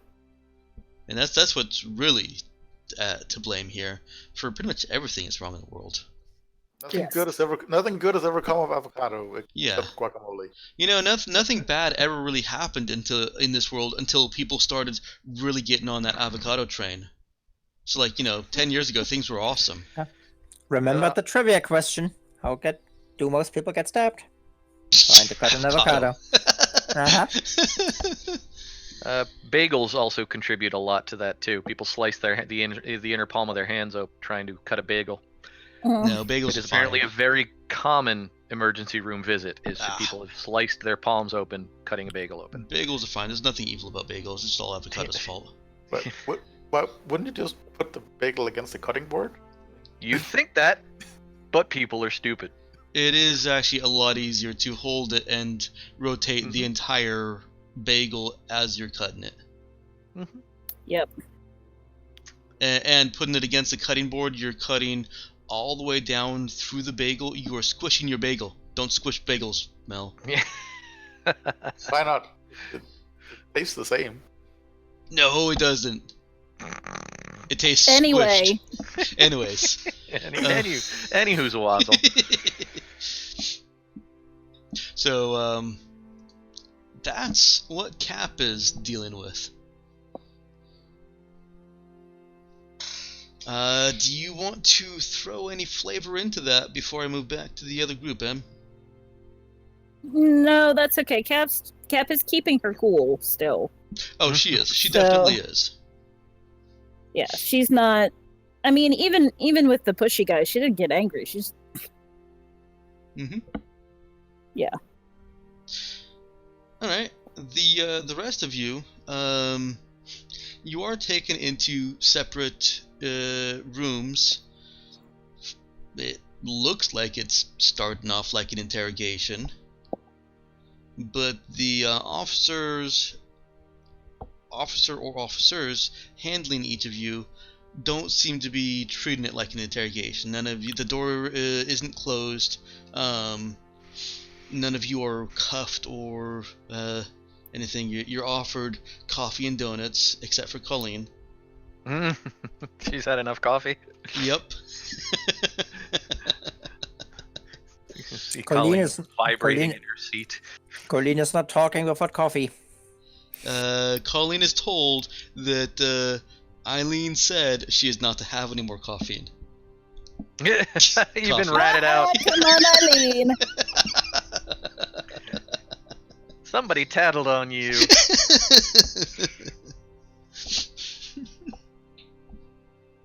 Coffee is very important to my memory. The person questioning her ignores that. They just want try to get as accurate an accounting of what has happened since the beginning of the day, starting not the beginning of the day, but the beginning of the whole situation. So they go back to when the alarms started blaring, and if any of you indicate knowledge of events prior to that, they include that. They're just trying to rebuild from your perspectives.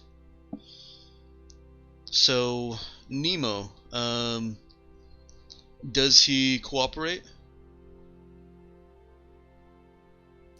Depends if they're are they asking him about anything incriminating? Well, the entire situation could be incriminating, with there being advanced knowledge of this threat. So the answer to that question is possibly yes. In that case, no. Okay. Not How going is to- he's not going to volunteer anything that might be potentially incriminating. is he going to? How is he going to not cooperate? Like, in what manner? Is he just staying silent? Is he offering Answering. only bits? Answering evasively and with not necessarily entirely fulfilling answers. Okay. I see. So he's trying to annoy them. Not deliberately. He's just trying to give them information they want without being without incriminating himself or necessarily anyone else there.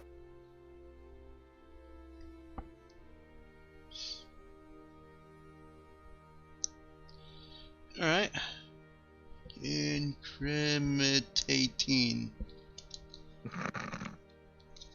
Like invisibility has so many eyes. Kind of ironic that invisibility has so many eyes, since you can't see it. All right. I will go ahead and take a administration. Is it administration or administrator or administrative? I can never remember. Administer. I was wrong on all accounts. Let's go ahead and get a int administer roll from Nemo.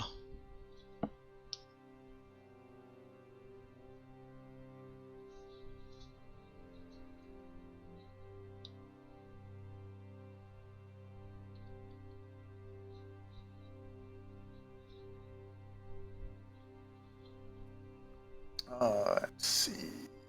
No chance of using torque or. No, you'll get to use that also. Leadership instead. Okay. But int administer first. Mm-hmm.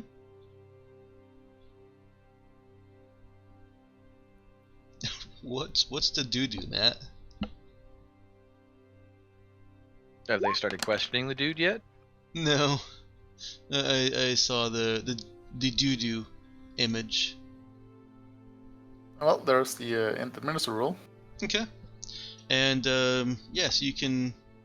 However you want to roll it, roll how Nemo is being evasive. I suppose I shouldn't say however you want. That's basically talk charisma right there. Yes, that would be talk charisma. Mm-hmm.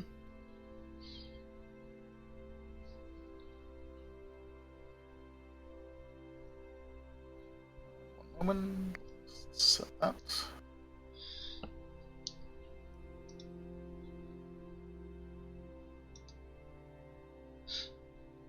Oh, interesting, Matt. The picture you posted shows a doo-doo for the preview. Oh. Yeah, no, it was just an image. Gotcha. There you go. Well, there you go. Okay. Dude. Mm-hmm. Is he cooperating with the questioning? Well, how are they framing the questions? Are they just trying to get how he got involved in this? Do they seem like they know what's going on? They're simply trying to rebuild events starting from about 5 p.m. until now. But if it didn't make it clear, Nemo is very much trying to make it seem like he is attempting to cooperate, but just not being a very useful or helpful witness. Okay.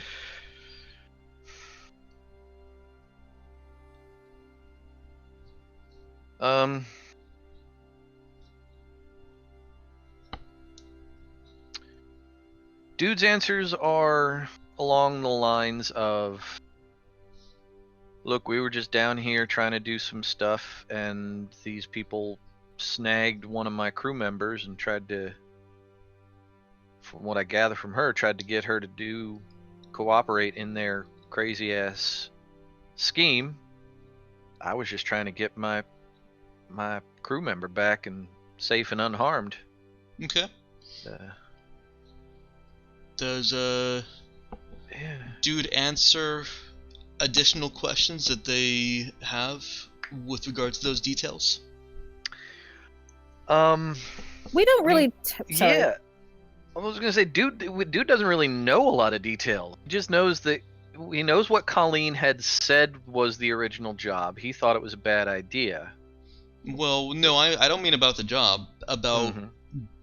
the events that Dude participated in. Oh, you mean like stealing cars and shit? Like stealing cars and shit, yes. that would be of interest to them. Mm-hmm.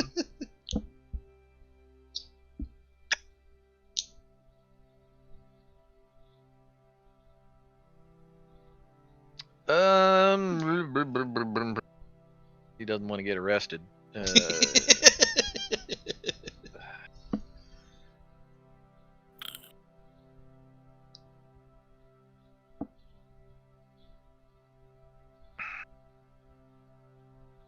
If they're not asking about the, and what about the car you stole? That means Eileen hasn't said anything about that, which means she hasn't ratted him out on that. They are specifically asking, how did you get from here to here? And here to here being from the starport to the admin area, through admin area, from admin to the residential area. Ah, okay. They are being specific. And trying to not have any gaps. Hmm.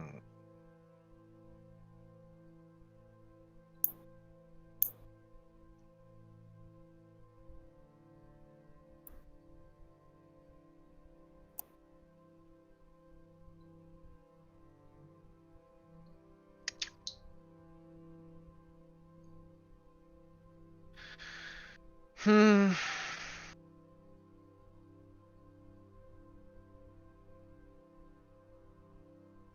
And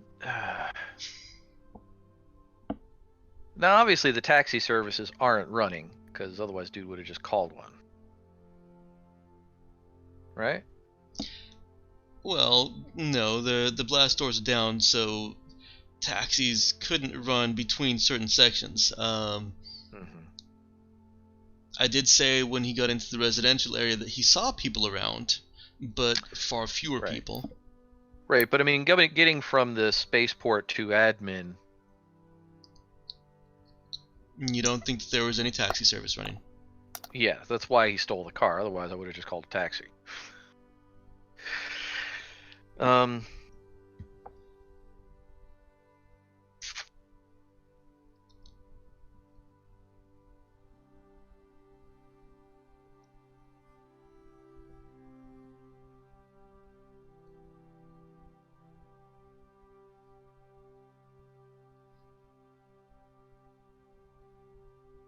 How is Dude handling the questioning? Yeah. Well, yeah, fuck it. It'll be something along the lines of, look, I need to get to where I needed to get quickly, and there wasn't any taxi services running, so I may have temporarily commandeered a vehicle. You guys let me through with a call from dude totally remembers his name, but I totally don't. Castan. Castan. At the request of Captain, Yeah. but we're not saying that. Mm. You can, but Yeah.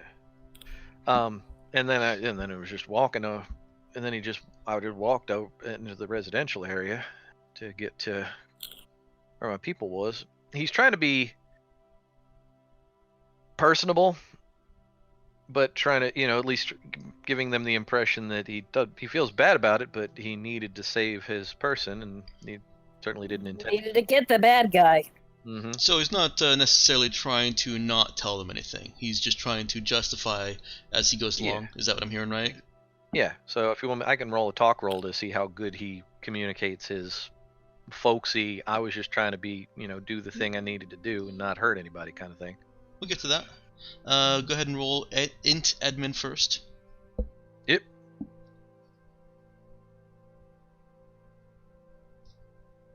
For paperwork, basically. Well, for process. Uh-huh. Okay. And then you want to roll charisma talk for how well he portrays his justification. Is that what I'm hearing? Yeah. Mm-hmm. Yeah, how well he puts forth his arguments on, wasn't trying to be Okay. a criminal.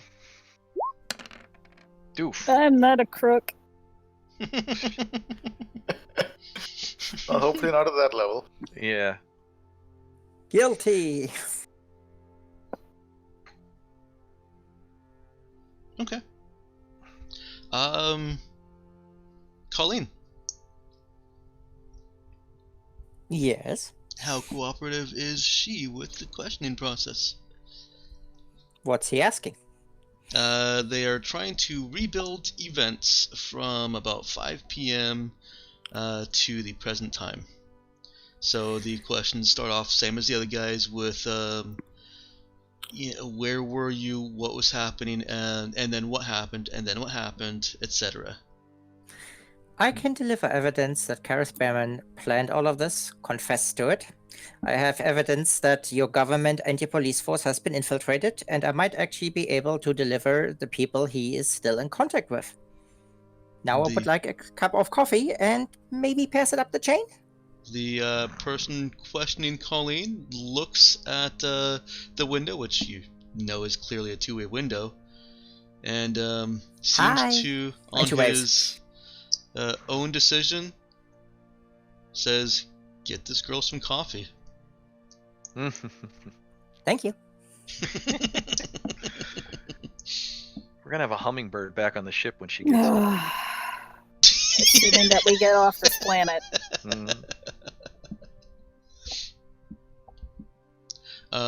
She is given the coffee and even offered a donut. What kind of donut? It's glazed with pink frosting and rainbow sprinkles. So a Homer donut. That'll do. Yeah, she helps herself do the donut and the coffee. It's been a while since she had some extra food. The frosting Sugar would not stay with is this. ridiculously sweet. The glaze is just normal glaze, but the frosting is ridiculously sweet. That's fine. We have the coffee to wash it down. Forbidden donut. So, is she turning over the information that she has? I mean, obviously not giving, but sharing. Or is she going through the questioning? She's waiting for the higher up. Oh, yeah.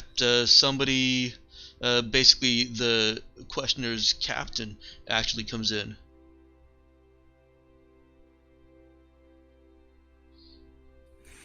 She gives them. At that point, she would say, "I can transfer a sample of the evidence, so you can see that it's real, and then we can talk about things." He agrees. He calls for a data pad to receive a transfer. Clean Right, data pad to receive transfer. He gets a sample file, 508 to 520. Do those numbers mean anything? Yeah, that's the time index from when Colleen met up with Karis. Oh, Told him gotcha. about the plan. He reiterated that, no, he wants the place torched down. And that they walk in past the security. And then she points out, I can give you more everything that follows. I might also be able to, depending on how this goes, to deliver the people that are still inside your government. The people who did the frame job. So, let's talk. Okay. Can I have more coffee? He politely points out that her data slab is technically evidence at this point, and gets her Yes. more coffee. He's planning on taking her data slab.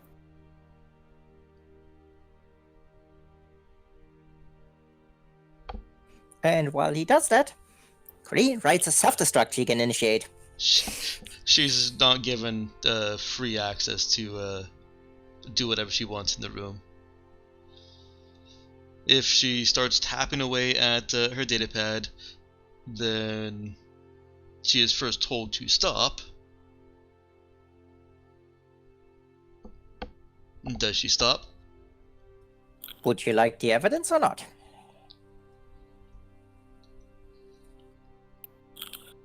I can't have you possibly deleting anything. Let's just keep our hands on the table here. This thing? Right? Hands on the table. Alright. Just to point out, it's heavily encrypted. Captain comes back with the coffee, and he's being what the hell is all that?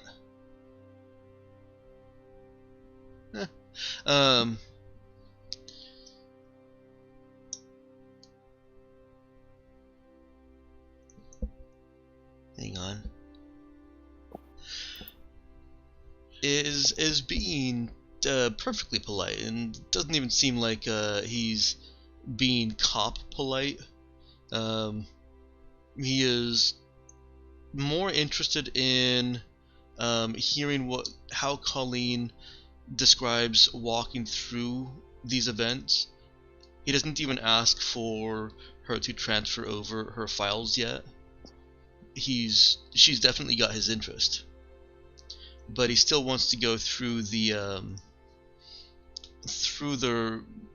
verbal events rebuild.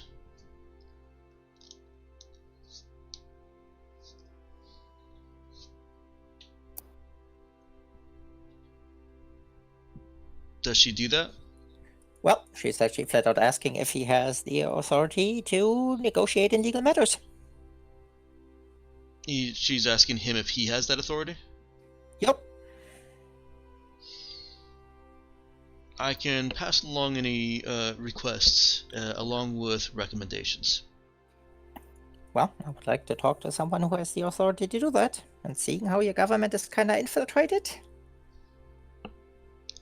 that strikes me as important.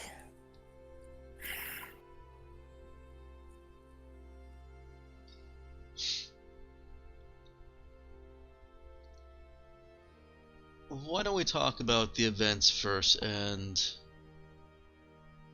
then we'll By the way, see if we. Nemo's relaying all this to Cap as it happens. Okay. You guys obviously are not in the same room as Colleen. I may have not mentioned that because You did not. Okay. Yeah. No. You guys were all separate. Actually, you said that. I did say separate. Yeah. Ah, I missed that one. Carry on. Train of thought. So yeah, he says that shit, I did lose my train of thought. Damn it, Mel. Success. Players are plotting against me. Always. What was Colleen going for? She was going for the legal. Yes, for someone who can basically negotiate legal agreements. Okay. That's right. He says let's get the events down first, and then if any kind of legal negotiations even need to happen, we'll let you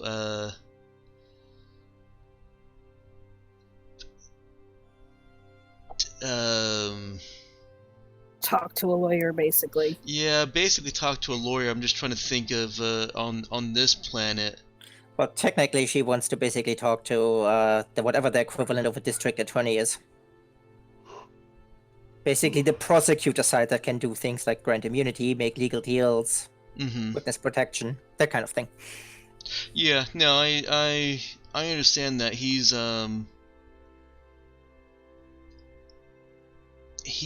trying to rebuild the events before even getting to that point.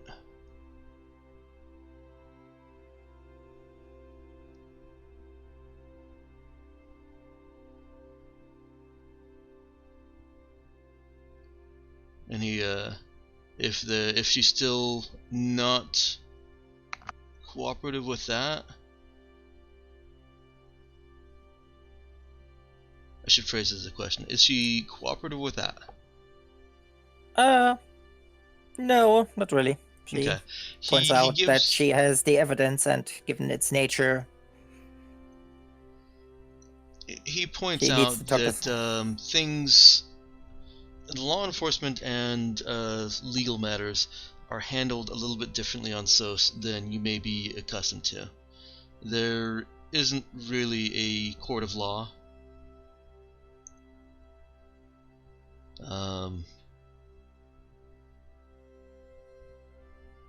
It's really just the law enforcement arm here that simply makes decisions. So you do have the authority to negotiate. I have some authority to negotiate.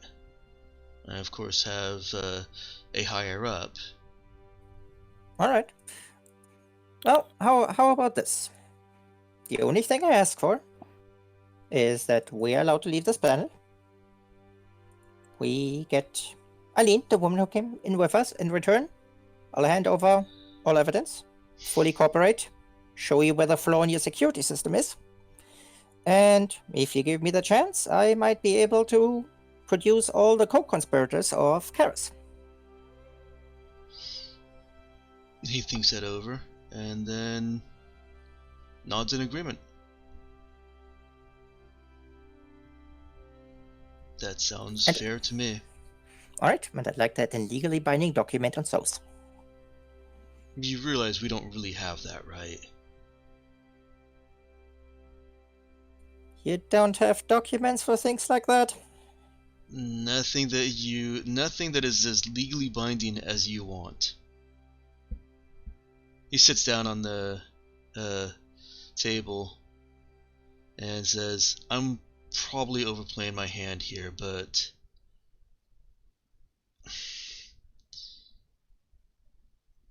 anything I agree to, I or my superior can overrule. Can I talk to him in that case? I mean, I realize that and I want to help, but my concern is here that even if we do that, you throw us in the deepest, darkest dungeon just because you can. That would be a public relations nightmare.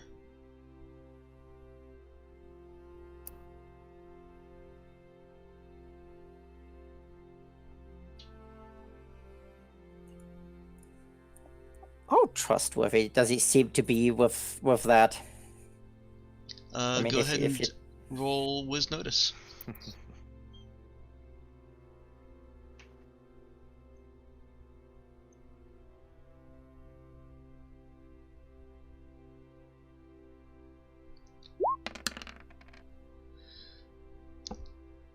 He seems on the up and up. All right. Yeah, it probably really would be an administrative nightmare for them. Yeah, I doubt they want this particular PR nightmare to interfere with their tourism trade.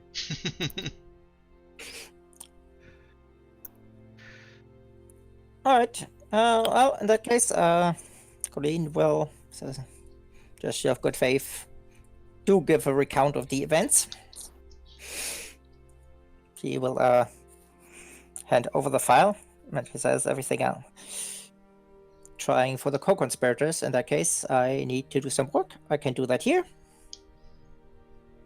while everybody else gets to go on our shuttle. And once everything is done, I'll leave too.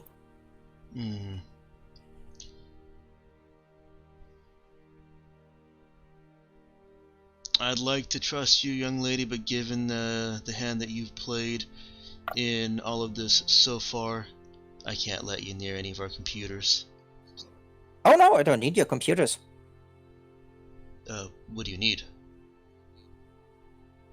Time in this room?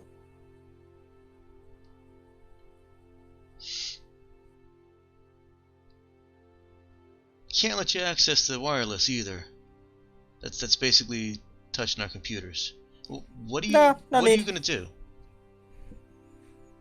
Oh, I'm gonna hack his data slab. The one he used to contact his people, receive calls on, make calls on, while he was with me. Okay.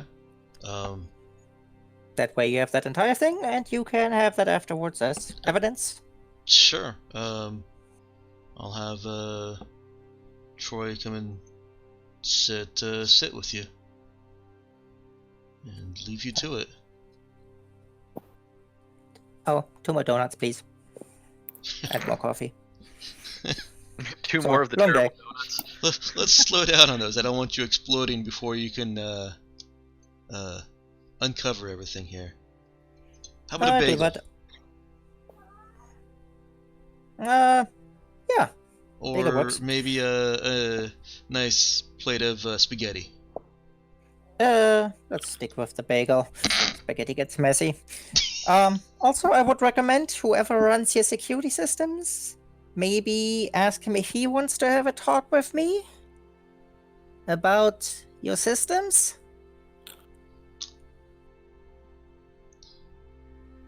Okay, let's one thing at a time. We'll go ahead and get into Behrman's data slab, and we'll talk about the security systems. Keep forgetting. Once my people and Eileen are on our shuttle.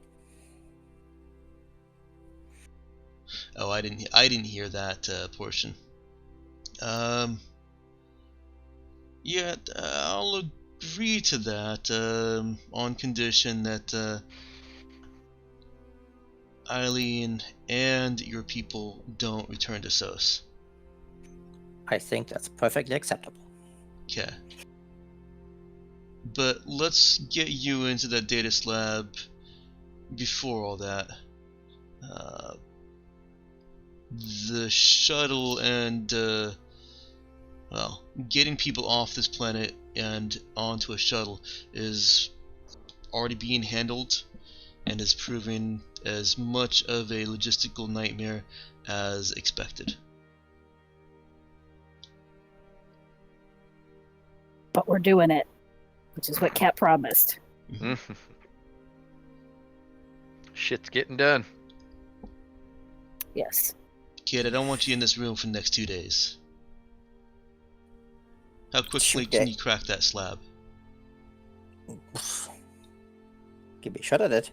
I mean, if you look, I cracked your system in several minutes. Alright. So, Troy, come on over and try and keep up with her. A younger, non-armored officer comes in and nervously sits next to Colleen. hi. He, so you're like an expert hacker? I'll be back in just a minute. Okay. Well, I don't think you'll find anyone better on this planet. Well, Believe me, I've looked. okay. He looks like he wants to argue, but he doesn't. In this case, Colleen is completely... Well, at least she believes in it. Yeah, I But know yeah, she she does. she would take out that data slab and basically, if he even took the time to lock it again with the knock on the door.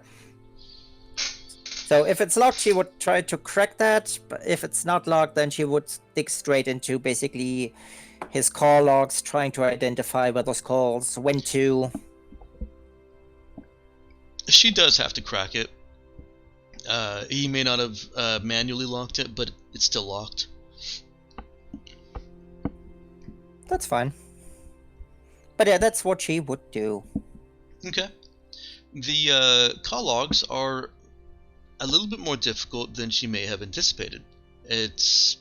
He actually used some decent encryption in portions of his slab, mainly the portions that she wants to get to. Well, good for him. So this will be a program int roll as hacking.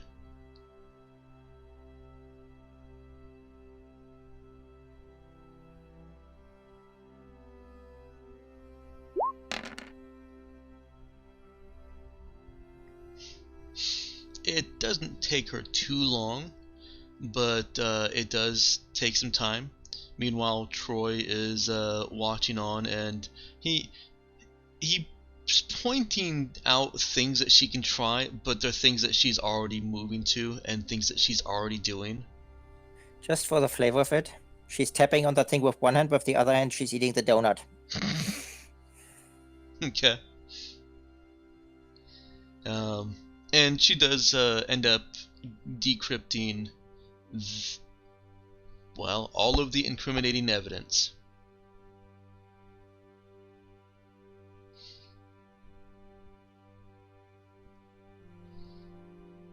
Well, here you go, Troy. What do you think? He looks at it and says, Captain needs to see this. I know, right? Captain? She's done already.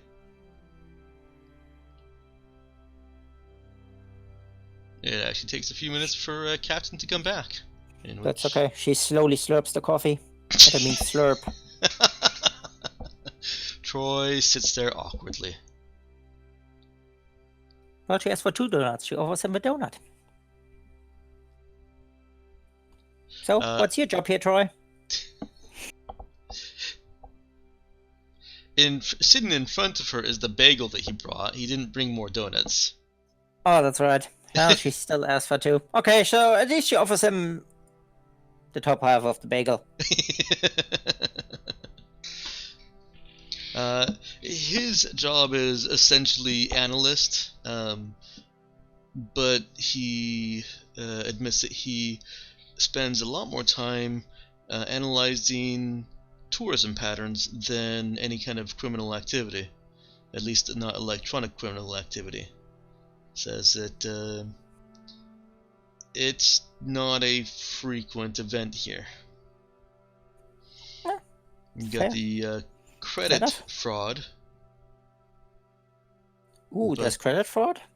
Oh yeah, cred stick fraud. Really? How did they do it? He is not going to tell her that. Aw. Well, she lets him in on the trade secret of these things, which is coffee. Coffee is magic. Shoot my Yeah. coffee.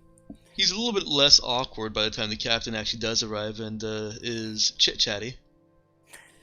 And yeah, just for nice, she also promoted that Pat transfers her analysis of basically their measures to evacuate people and points out that that is a terrible, terrible plan. And if she has time, depending on how long it takes the captain, she would at least doodle a quick sketch of maybe how to improve that. She only has about 10 minutes. That's fine. I mean, she has the code of kind of how she sent that whole broadcast warning. Mm-hmm. So that's kind of freebie. Okay. Of course, Troy's nice, so she gives him that. Sell it as your own idea. Captain comes back and is as impressed and shocked, kind of, by the information that she uncovered. And shakes his head, says, Alright, looks like you just bought you and your crew and Eileen's freedom. Well, that was my pleasure. Also, you're welcome for making sure nothing here gets incinerated. It was just a question of time till he found someone who could do it.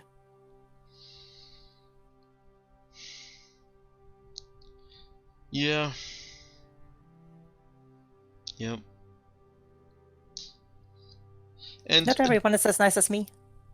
GM's note here.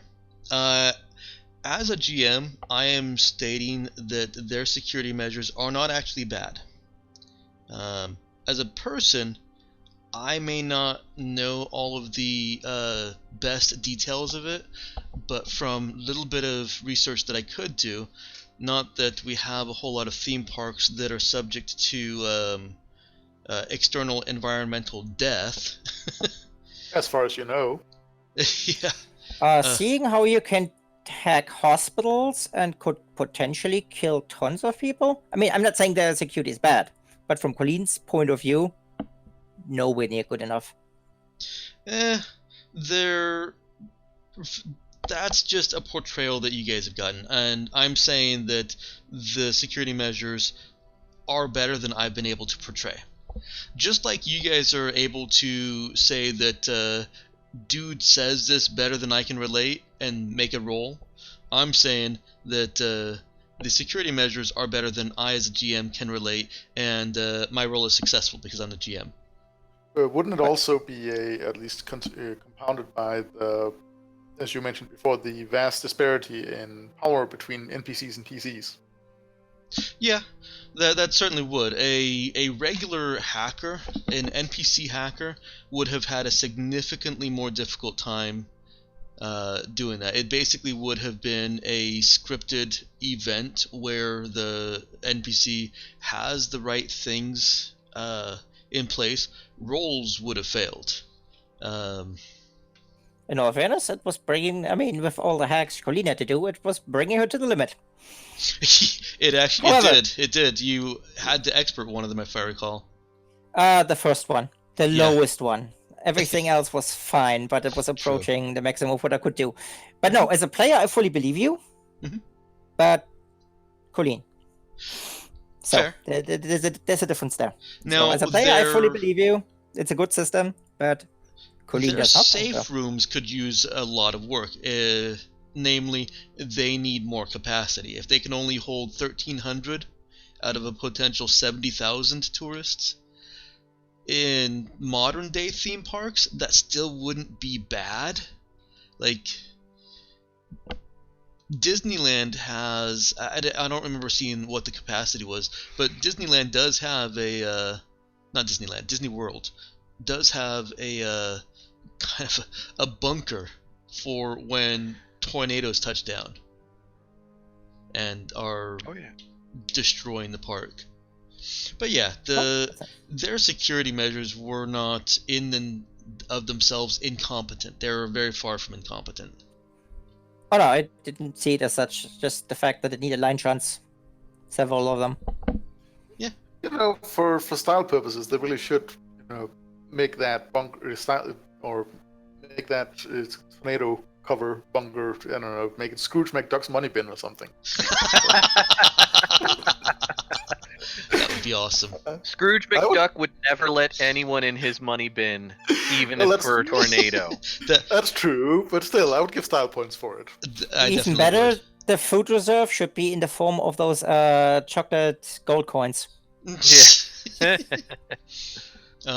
One thing that I wanted to pointedly point is, I feel like there was some disagreement on this. I really feel like the outright lockout on those blast doors is the best possible security measure in that regard. Making it so that only a select few people have the ability to unlock and open those blast doors. That felt better to me than if Caston could open them, or if a cop going through could open, or if they could even be opened just through some mechanical overrides. Yeah, that's fine. And so I just, I maybe got a little defensive with that. I'm like, I want to be a player too. The bypass tunnels are 3 airlock doors, so they're more or less, I would say, slightly more, maybe on par with the blast doors. Because I was thinking that itself could be looked at as a weakness, just having those bypass tunnels. But yeah, you need some way of getting around in a city that can literally be locked down by heavy gates. Agreed. Yeah, well, in this case, it's more like if someone places line shunts here and there, it's child's play. Okay. 21 decent. So it's less. I mean, as I said, completely Colin's perspective. Yeah, and that's.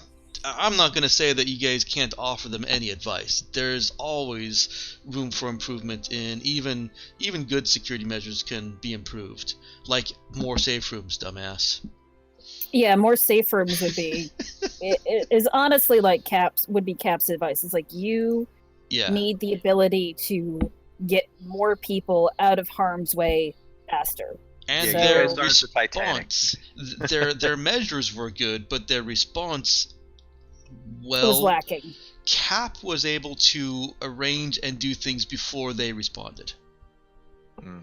Aside from them moving people around, but Cap was able to actually get the evacuation movement going before they implemented any plan of their own. Yeah, as I said, Colin's pointers are more like to the point of this is how I did it. This is how you might be able to defend against that. Okay.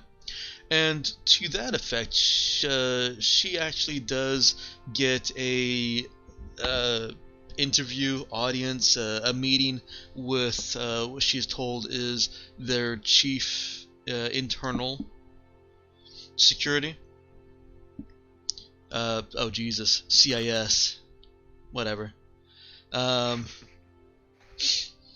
Dude and Nemo are let go, but they're told that Colleen is still being held. Eileen? Colleen does not hear that. Oh no, that was me as a player asking. Yeah. Yeah. I will reserve that information. Okay. Doodle. We getting our third member back later? You guys just still working with her on evidence and stuff? If you'd like to wait for her, you can. You are given a non-committal answer. Yeah, I ain't going anywhere until she's out of here. Okay. He'll actually hit the little open comm channel to Cap. We would appreciate it if you would stop feeding her coffee. Unless you're planning on keeping her. We don't know that they're getting Yeah. her coffee. I think Nemo's Doodle. making an assumption. Yeah. Hit the open comm channel to Cap. Hey Cap, we're almost done with processing.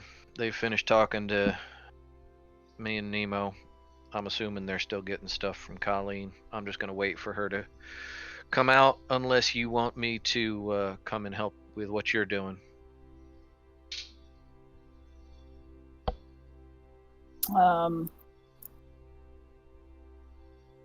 No. Go ahead and stay with the kid. Right on. Give me a call if you need any help. Will do. And dude finds a seat in the waiting room. We'll Okay. wait with him. Okay.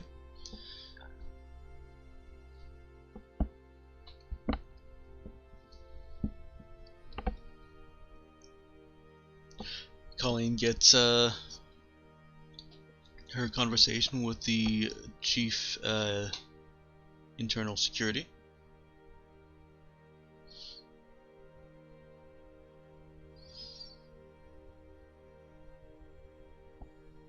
She relays her findings, her thoughts.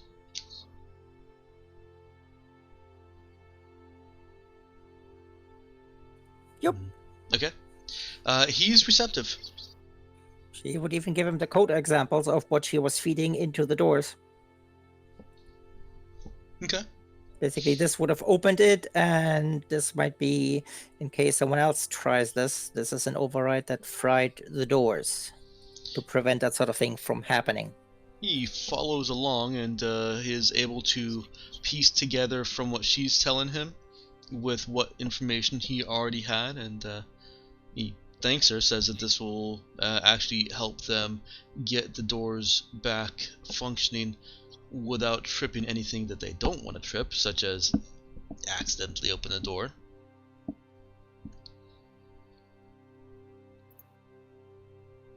Yes, that would be bad. Be back again. Welcome back.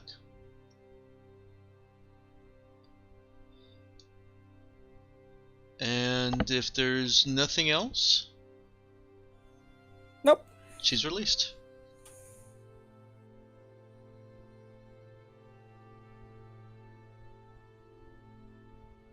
She And, walks out to see Dude and Nemo sitting and waiting in the room, and took about an additional half hour there, Matt and Mel. Dude has an issue of highlights and he's reading it. Because every waiting room ever has a copy of highlights. I don't care how far into the future we are, there's going to be an issue of highlights there. Well, Fair enough. she's just But Don't it's ask likely them. to be even less relevant since it's for an entirely different planet. Mm-hmm. well, she's asking them if basically, are you guys all done? And where's Eileen? Yeah, we're done. I kind of figured Eileen was staying with them. Supposed to be coming out? Yes. Oh, well, I ain't seen her. I guess she's just gonna either grab the guy at the desk or basically to the guy she was just within the room to inquire about Eileen.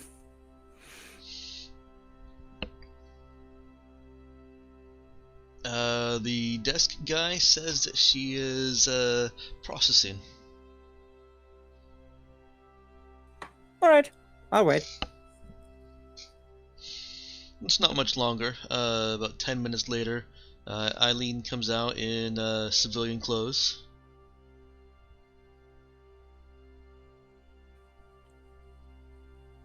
Ready to Looks go? Looks over at the three of them, says, I guess I'm with you guys now. If you want to be, but they want you off this planet and... well, could hardly leave you stuck here. Yeah, Oh, well. well, thanks for that.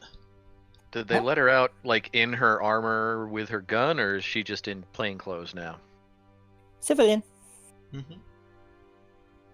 Well, I meant Eileen. Yes, Okay. Eileen. Okay.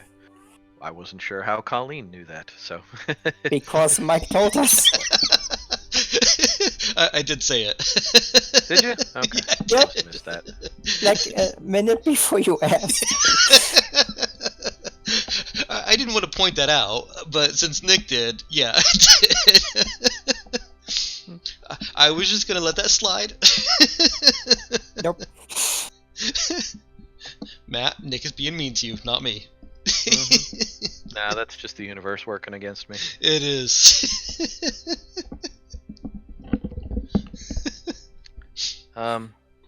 Well, dude looks at Colleen.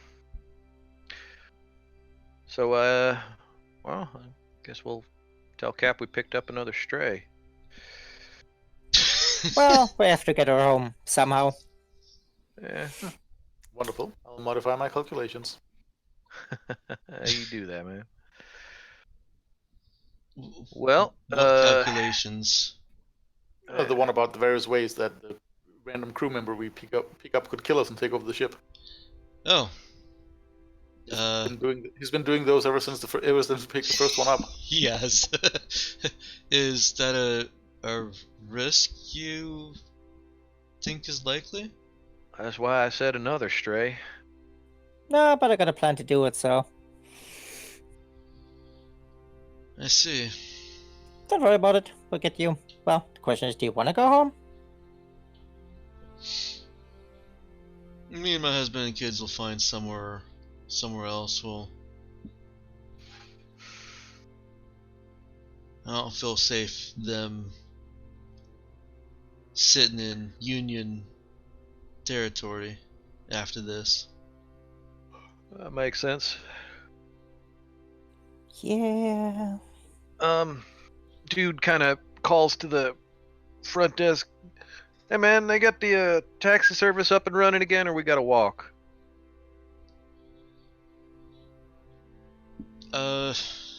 He says, someone will be out there to escort you back to the starport. Ah, that makes sense. We have worn out our welcome.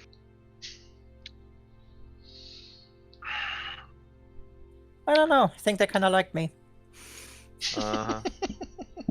Dude offers his arm to Colleen. Shall we, madame? Colleen is way too jittery to take an arm. Kind of figured. She just skips out over there. All right. He kind of leans over to Nemo. Yeah, I think they gave her more coffee. Wonderful. Yes, my corporation can be bought. My corporation can be bought. Man, All we right. might have to tip our driver a little more. Let's go. You guys actually get a police escort. Huh. You don't have a driver. You've got a policeman driving you. Get off our goddamn planet. Thanks for your help. Now get the fuck off our planet and never come back again. This Cap does not want this repeated on every goddamn planet we go to.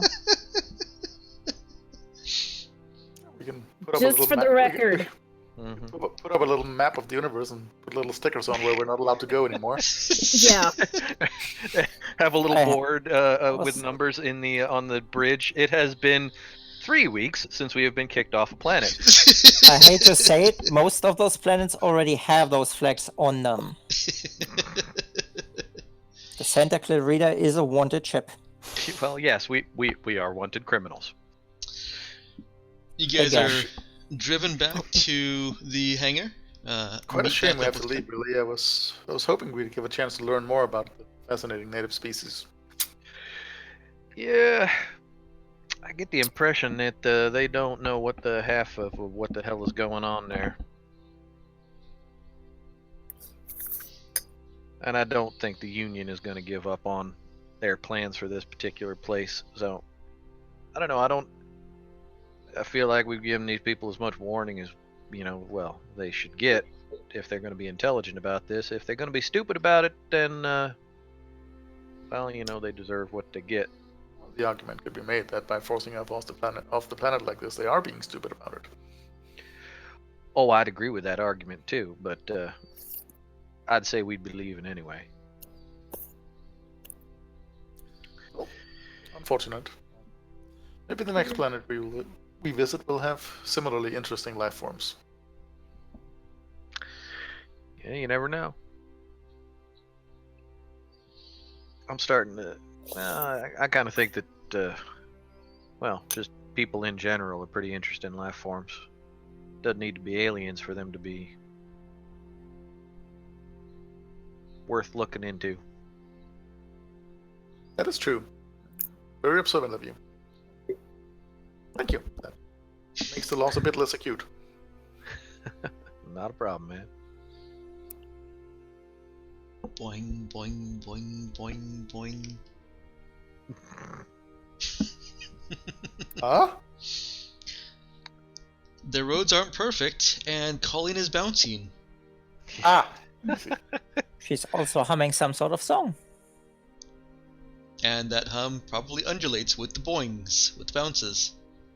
So now we've been to a frozen world and a world that's on fire. So is next one going to be? Oh, and we've been to an underground one too. So the next one should be underwater. Underground? Yeah, Mona was sort of underground.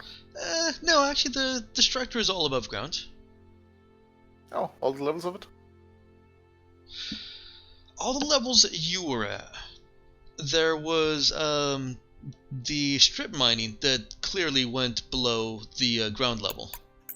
Fair enough. Well, in that case, underground is still on the table as well. I think I've got a planet for that. You return to the hangar and see Cap directing shuttles and logistics and all of the fun paperwork without paper, Not beating anyone up. but not beating anybody up. So she's got unhappy face. She's got her this is serious business face on. I was gonna say Gotcha. it seems more like she's got game face on. Mm-hmm. I'll be right back. Okay. Unless there is relevant activity or conversation, I'm going to fast forward a little bit. Fast forwarding's good. Okay. That works.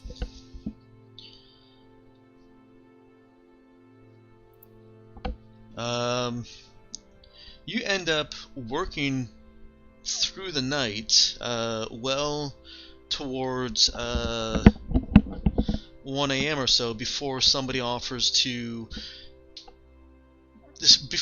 competent offers to take the reins from Cap and let her get some shut-eye. Okay. You guys have already sent 2 shipments up to your ship, which is actually your capacity, or your stated capacity. So you've got 500 people roaming your ship. Woo! We've got the NPCs helping out, keeping people where they should be. Oh, I would imagine, yeah. You are going to need more NPCs for that. You don't have nearly enough. Do we have to construct additional Also- pylons? Also, at this point, we've sent Dude, Colleen, Nemo back to the ship, calling him with the instruction of keep people out of where they shouldn't be. I mean, you can split your workforce. Any one of them can help Cap down on the ground, and probably are. So decide how many people you want helping on the ground, and how many people, or helping with the evacs, and how many people you want basically guarding the ship.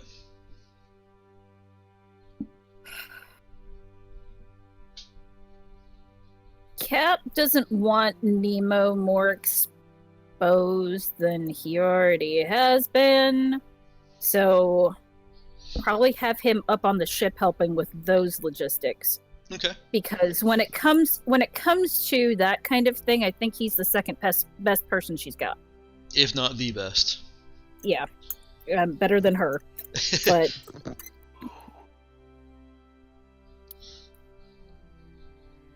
Nemo is the only question about him being numerically, I think he's the best, but the only question would be still has a little bit of the android portrayal. yeah.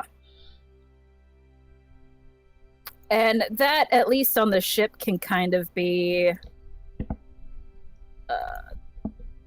managed a bit better, I think. Sounds fair. Less people overall. And then he can handle directing of the crew. Okay. She's gonna send Colleen up to the ship too. Okay.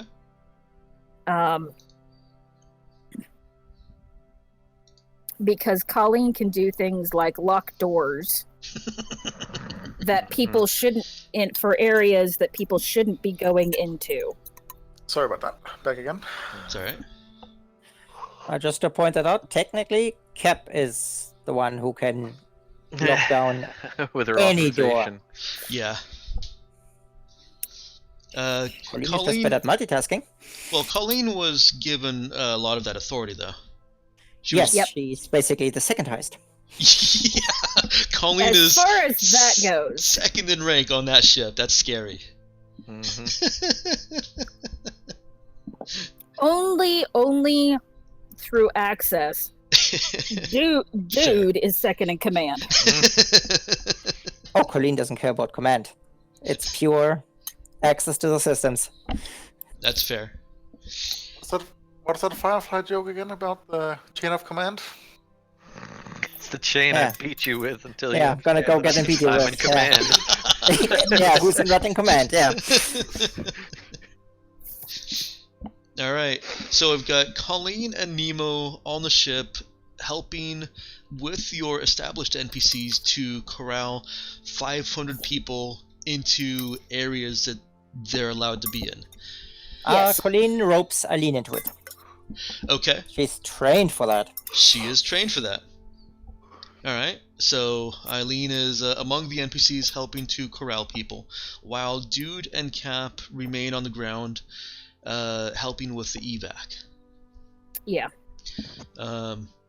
Colleen also puts like a spare cord into her quarters, seeing that everything is super cramped right now. That way, Eileen has a place to sleep. Okay. Eileen Aw. will get her own quarters. You guys do have some spare private quarters. Even better. However, Eileen actually puts off the arrangement of those personal quarters and accepts the cot because there's work to do. Okay. When you are Notch of respect. What's that? There's a little bit of a notch of respect for Eileen as far as that goes from Cat. Not even a hint of who the hell is that? That's right. Cap hasn't met Eileen. No, but she's gotten the details from Nemo, right? She has. He has been keeping her up to date on all of that. Mm-hmm. So I think it's safe to assume. He figured that Cap probably wouldn't appreciate it. If just showed up with a new crew member shouting surprise. No. Okay. When Cap and Dude are offered this respite, do they want to return to the ship, or are they content with just kind of taking a small room off to the side and getting some shut-eye? Small room off to the side.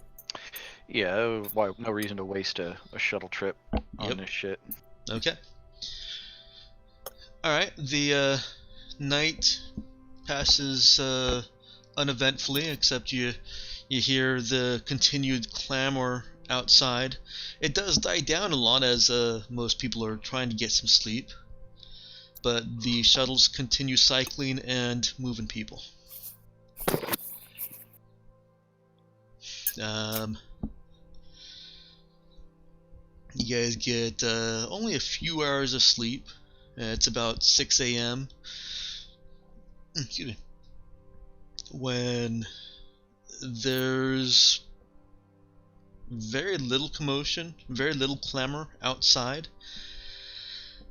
It sounds like most of the people, most of the shuttles have gone back and forth.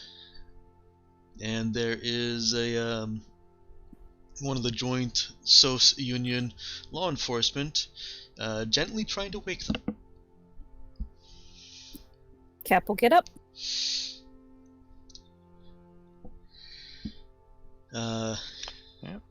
He says that Ms. Toei would like to speak with you. Toei? Toei, yeah.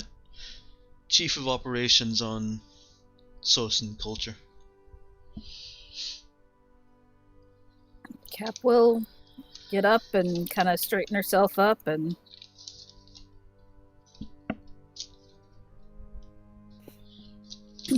Do you want a few minutes to make yourselves presentable? that would be appreciated. Okay. Yeah, I mean, probably doesn't take more than 5 or 6 minutes just to get Well, to be tidied up. fully presentable, you guys would need access to all your makeup and whatever. It's been Which a long Cap night. doesn't have with her. Yeah. Yeah, dude didn't bring his mascara.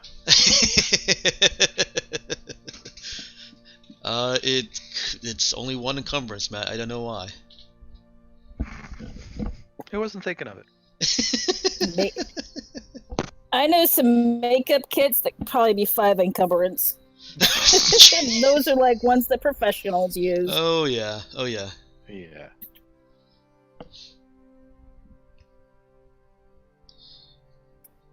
I could make a joke here about Nemo putting his face on, but I still haven't picked up that ability yet. That's right. Yeah. Now, if he wants to harvest some passengers, No. We're not playing Divinity Original Sin 2. We don't have a face ripper. We're also not playing Rimworlds.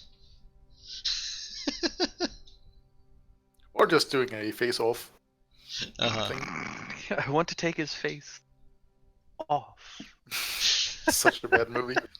It's a terrible movie. It's I hilarious, remember- but it's terrible. I remember enjoying it though. Oh yeah, terrible and enjoyment are not necessarily mutually exclusive. They certainly So are did not. I when I first. So did I when I first saw it, but I was also a teenager then. I own on DVD twice the Rocky Horror Picture Show. I will never claim that that is a good movie. But it is fantastic enjoyable. movie. It is a fantastic movie.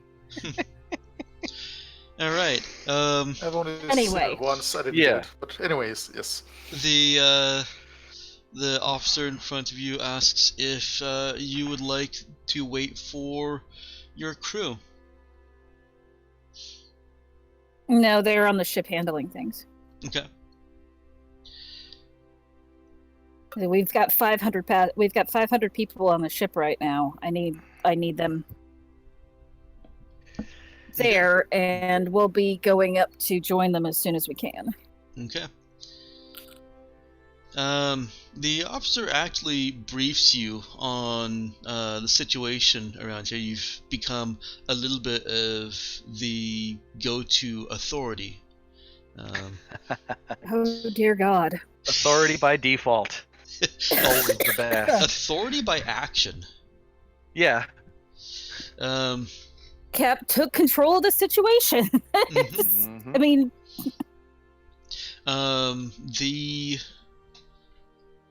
The Solar Spirit finally did get its passengers, as well as additional tourists, up on the ship.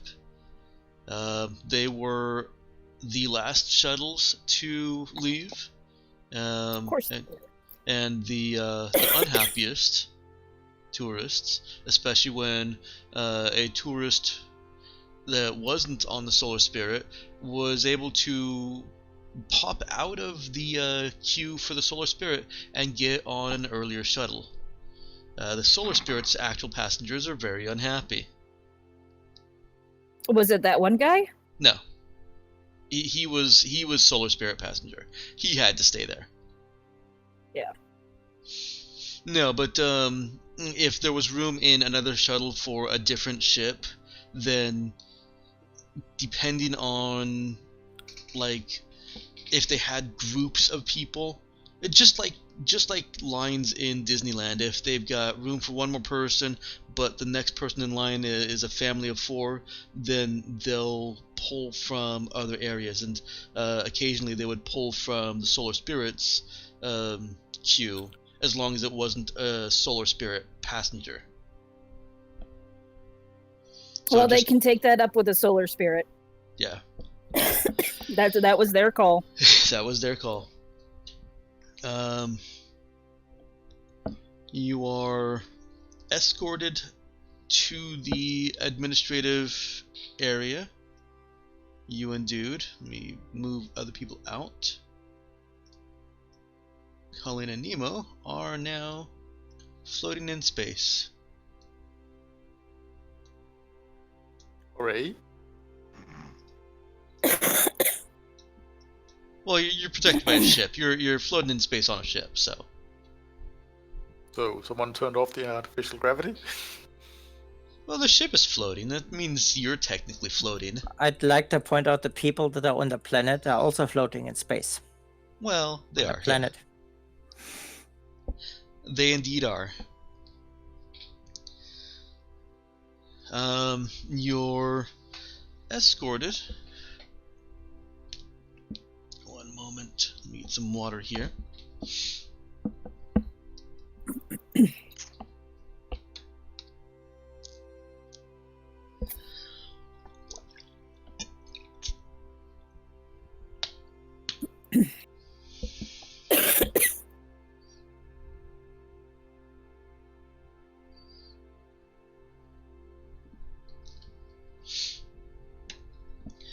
You are escorted to the depths of the admin area, to an office that is clearly labeled Chief of Operations. You passed other offices, all of them having fancy sounding titles, but the only other chief office was Chief of Law.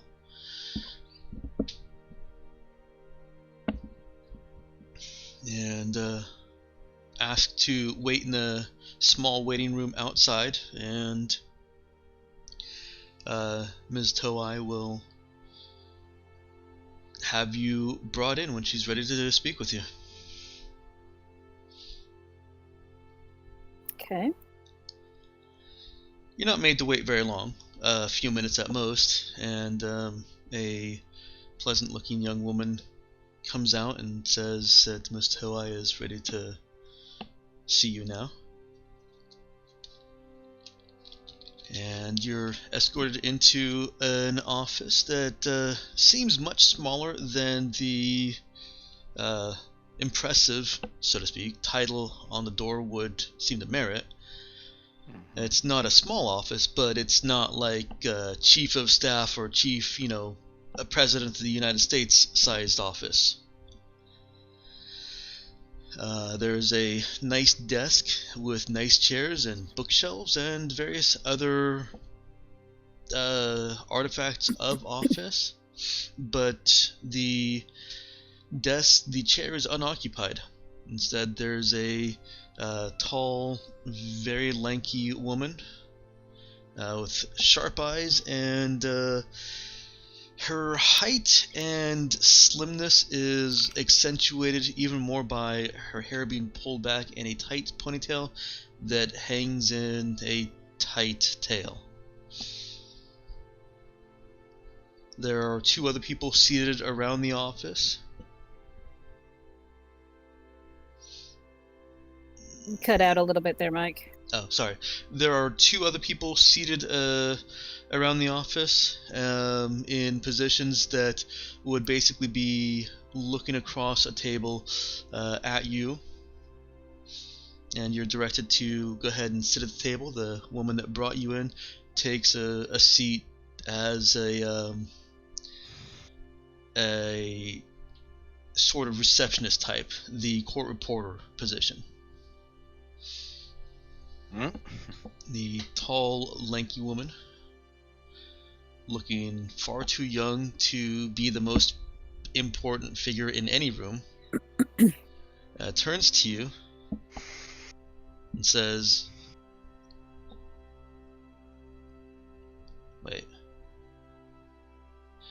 and says, "Your cap?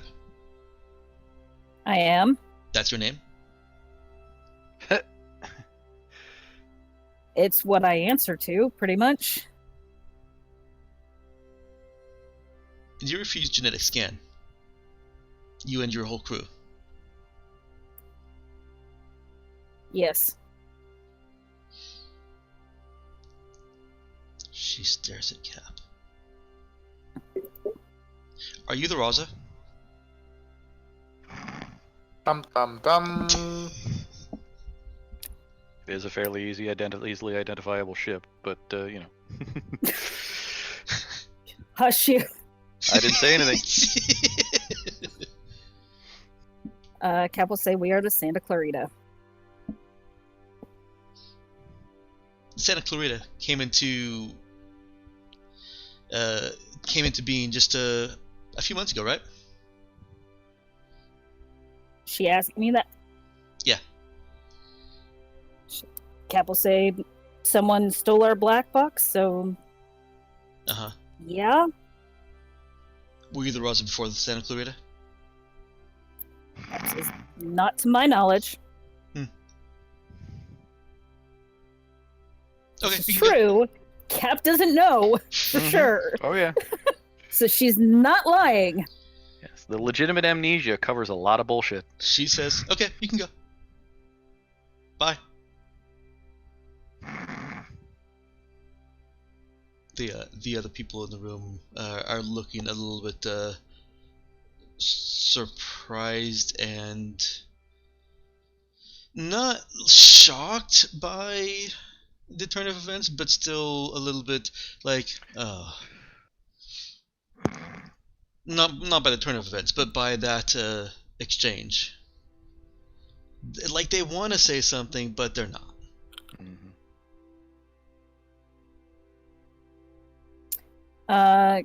Cap will say, just let us know when we can shuttle people back down to the planet, and then we will be on our way. Okay. She goes. Oh, Cap wants to know why she wants to know, but she's not gonna ask. Yeah. She goes and sits down behind her desk. That feels like a story hook that we're just gonna go, nope.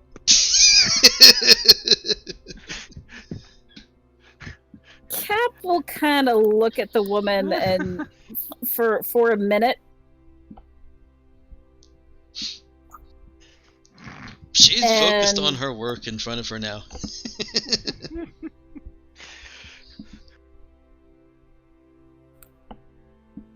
You walk into a bar. There are 4 nondescript NPCs and 1 strange old man. Who do you talk to?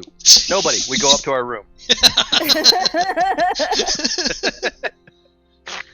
But the strange NPC is really strange. His hair is glowing and on fire.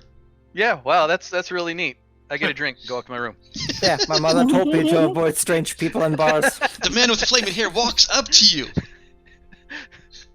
I walk right past him. DMs commit suicide. Don't do that, Mike. No, I won't. Don't worry. Oh, Cap really wants to. Oh.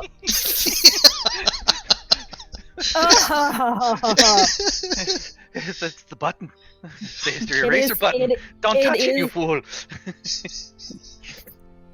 Can she resist the button?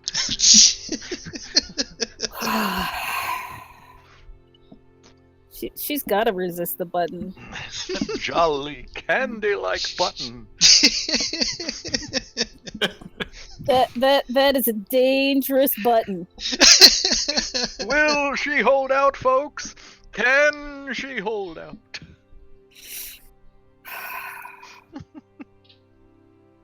I have to shake my right fist because I can't make a fist with my left. Damn you, avocado! You avocado. Now, are you shaking that at me? Yes. I figured.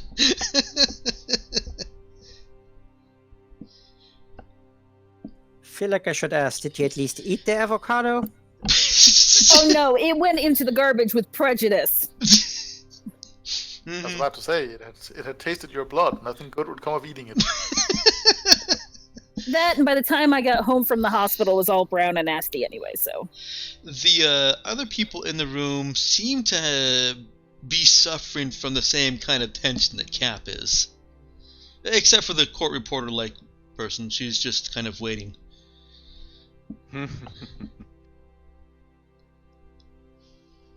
Oh, if anything gets said, Cap does not want it on record, but... Oh, if it makes you feel better, she's not actually typing at a typewriter. No, she's, like, doing things on a data slab, right? No, she isn't. She's just kind of taking up the position that somebody who's not important in a meeting would take up. And the court reporter was a bad analogy. Kind of off to the side. Somebody who would be called on to, get our guests some drinks. Ah, She's basically It's just the off to the PA, side. basically. The what? The PA, the personal assistant. Yeah, yeah.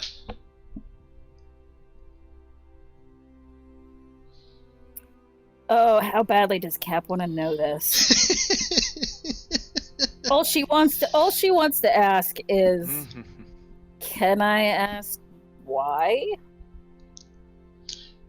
That's what she wants to But ask. Does she ask that's it? what she. Do you want a moment to discuss this out of character? Yeah. Okay, have at it. On a scale of 1 to 10, 1 being not so bad, 10 being a really bad idea, what do you guys think? Well, they. Do it! About- Do it! about Do it! seven. Do it!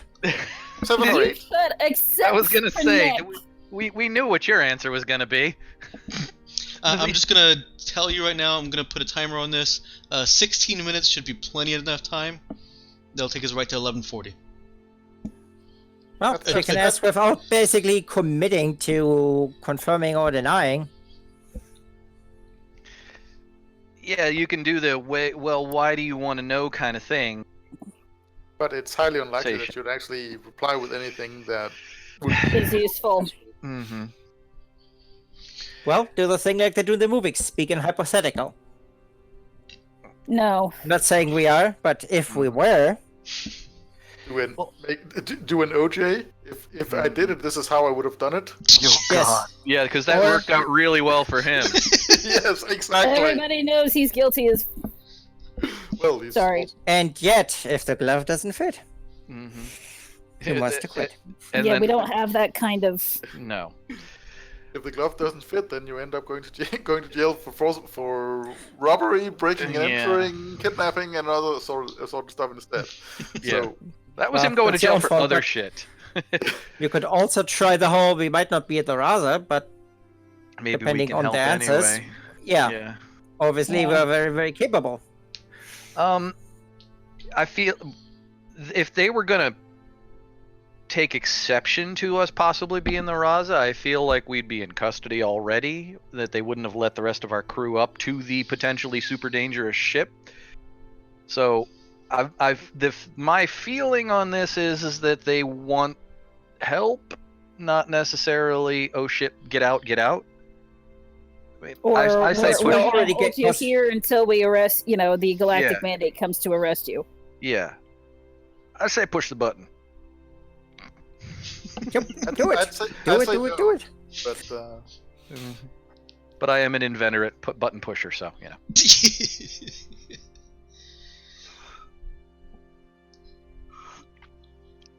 I am, however, not the kind of person who does the quick save go nuts in video games. If I fuck up, I almost always just continue on with that playthrough. Yep. It's like Yeah, that's I'm the decision not. that got made. I'm not gonna roll back to oh shit, I failed the stealth section. Nope, I failed the stealth section and I killed everyone. All right, moving on. The only time I reload is if the option I chose does not accurately represent what I wanted to do. Oh, yeah, with damn you, dialogue wheel. Yeah, pretty much. The worst invention in RPGs of all goddamn time. Yes, Yeah, most of the really time- is. Not how I read it. Yep. Yeah. There's plenty of space on the monitor, and we've got high resolution, so you can small fonts. Show me everything my character would fucking say. Yes. Or give me the option to choose between. Yeah. Options are Mhm. great. So, speaking of which, options. Yeah. I say button. I will point out, though, Yep, that Cap isn't the only one in the room. I figured dude was there too. Dude is there, too. Dude But can push dude button, is- too. Yeah, dude could push the button. Dude would not push the button. Dude would back the captain pushing the button. Dude would never push the button himself when Cap is there. Are these other people in the room in any way, shape, or form armed?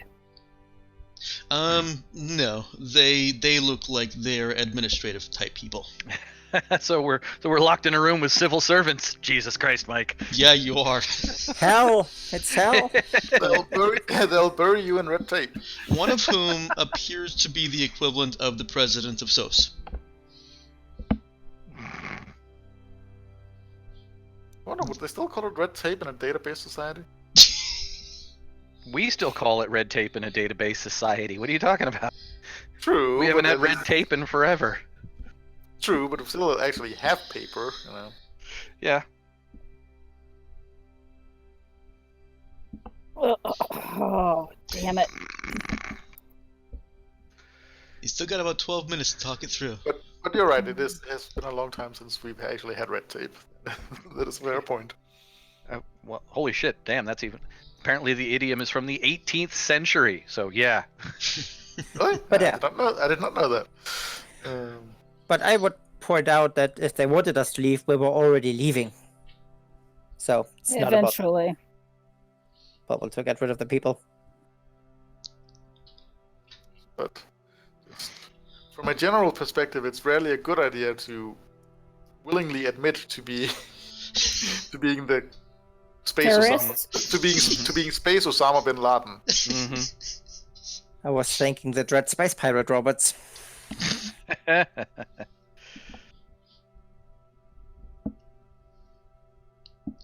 Also, we're not saying commit, we're saying investigate. Mm-hmm. Yeah, Kep's not. Wouldn't admit to anything. She just kind of wants to be like the. Out of curiosity, why do you ask? Mm. Go for it. Hmm.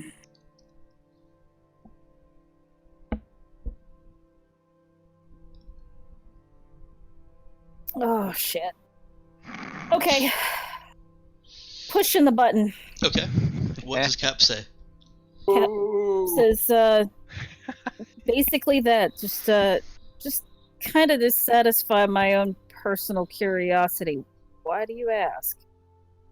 She looks up from her, well, basically data slab, vertical data slab at the monitor. Looks over from her monitor that she was working on. Says, "I was hoping you were the Raza." Yeah, but why? She looks over at I have some terrorism I need done. the other people in the room, the other important people in the room. Says, "I'm only here to discuss business with the Raza. Thank you for all that you've done." We're happy to help.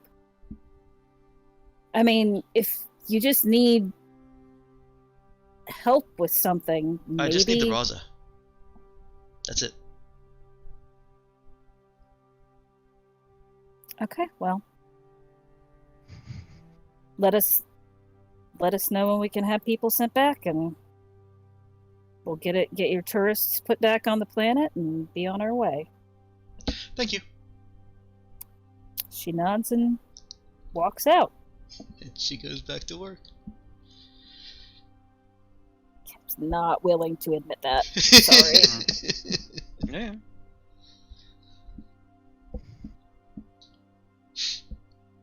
Probably they want mercenaries to help them take out the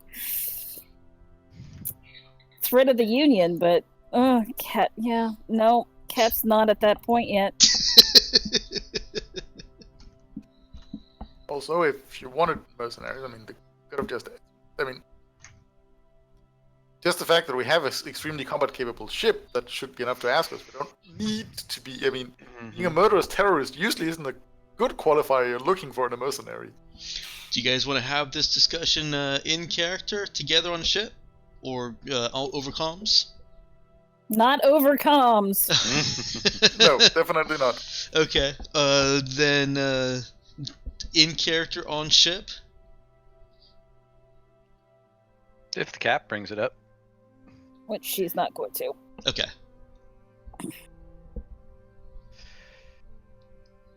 Except for maybe with Dude later. Okay. Well, the rest of what little remains. Actually, I think that I said that they were already done.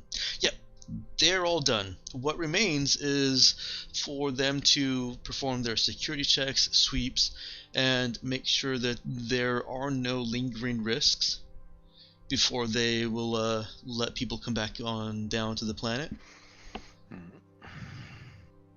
And that process does take a couple of days,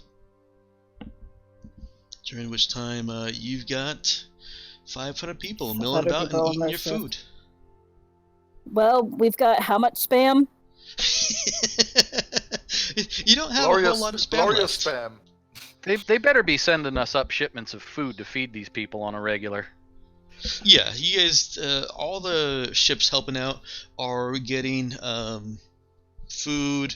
Supplies. You're getting some swag.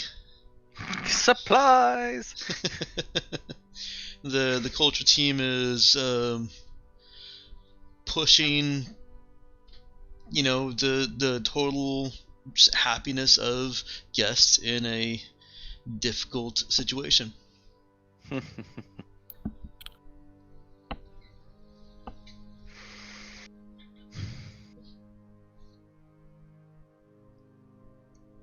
We're doing what we do, and they're doing what they do best. Mm-hmm.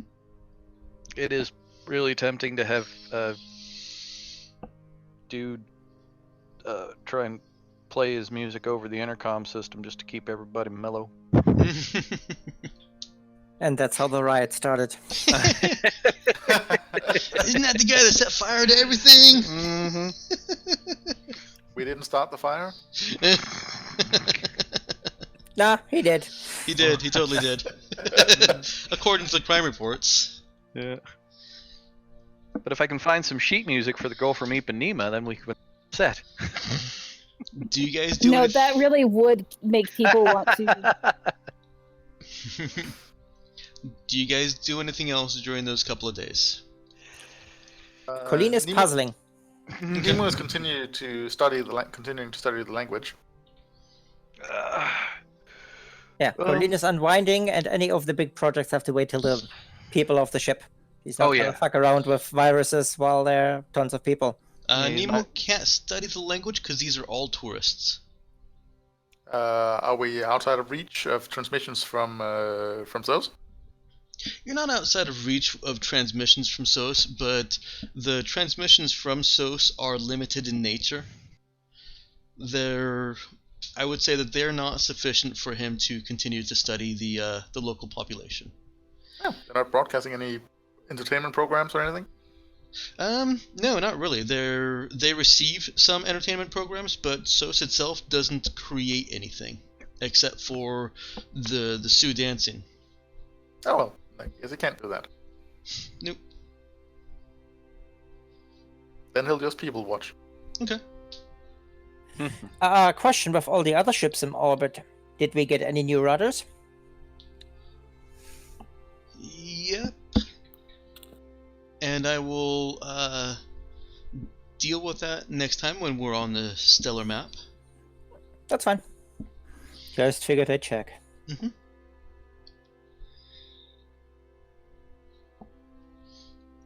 After those 2 days, you were able to start shuttling the people back down.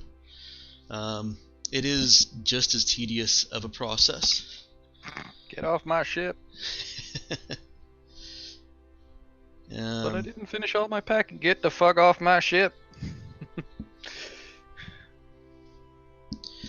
And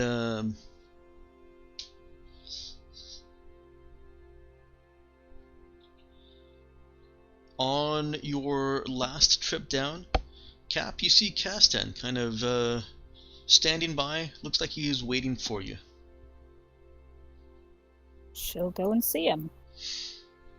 He's not dressed up. He's not dressed in his pretty guard outfit, Uh-oh. and has a backpack on his back. Uh-oh. He's been told to get off their planet, too. Either that or he's Yeah. in love. He may be in love, but she's not. Oh, yeah. She will go see him and say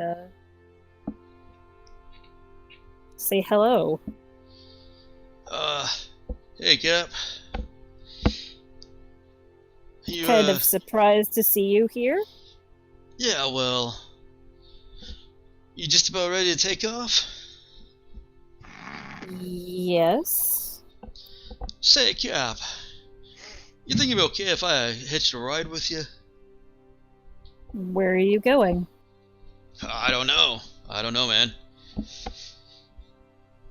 Just, I don't really want to stay around here, you know? Are you not happy here? Yeah, kinda, this whole thing.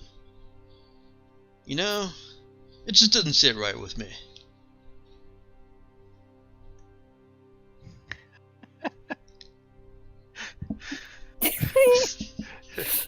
Sorry, I I'm waiting for the roll for detect bullshit.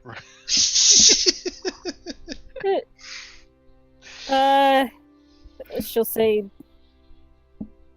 I got you into a lot of trouble, didn't I? He scratches his head. Yeah, maybe a little bit. Takes two to tango, right? Yeah, but I also said I'd try to smooth it over. Yeah. Do you want me to try to do that? What he really want you to do is to get a rose so you could get the tango started.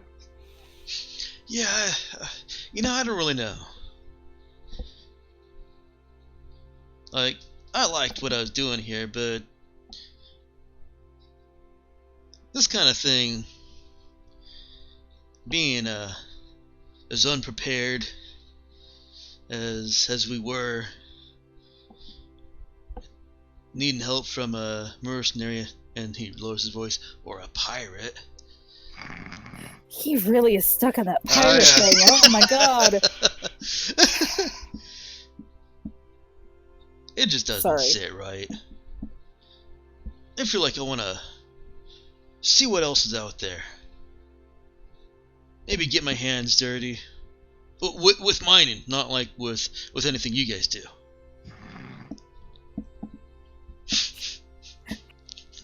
Like shuttling people off of a planet in a crisis situation. Oh, no. Yeah, that'd be cool. Do you guys do that a lot?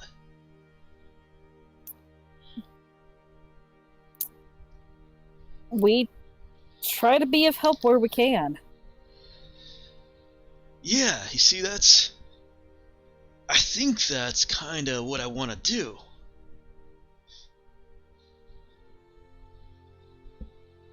You're really not going to be able to do it here much, are you? I mean, you did a good job. Yeah, but how And often you does did something help like a lot this? of people. How often does something like this come around? Hopefully this is the last time for a long time. Yeah, me too.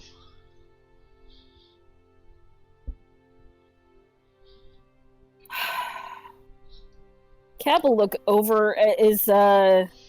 Is Dude still in the area, or is he waiting on the shuttle? Dude followed at sort of a discreet distance. He, you know. She says, "Give me just a minute," and she walks over to Dude. Okay. Anyone else of your crew could be with you too? Anyone else that wanted to come down? You've got all the tourists off your ship, so that reason to be on the ship is no longer there. Yeah, but we're probably not welcome in the rest of the city at this point. Just putting it out there that unless Cap says no, anyone can be present right now. I think Cap probably would have told people to stay on the ship. Okay.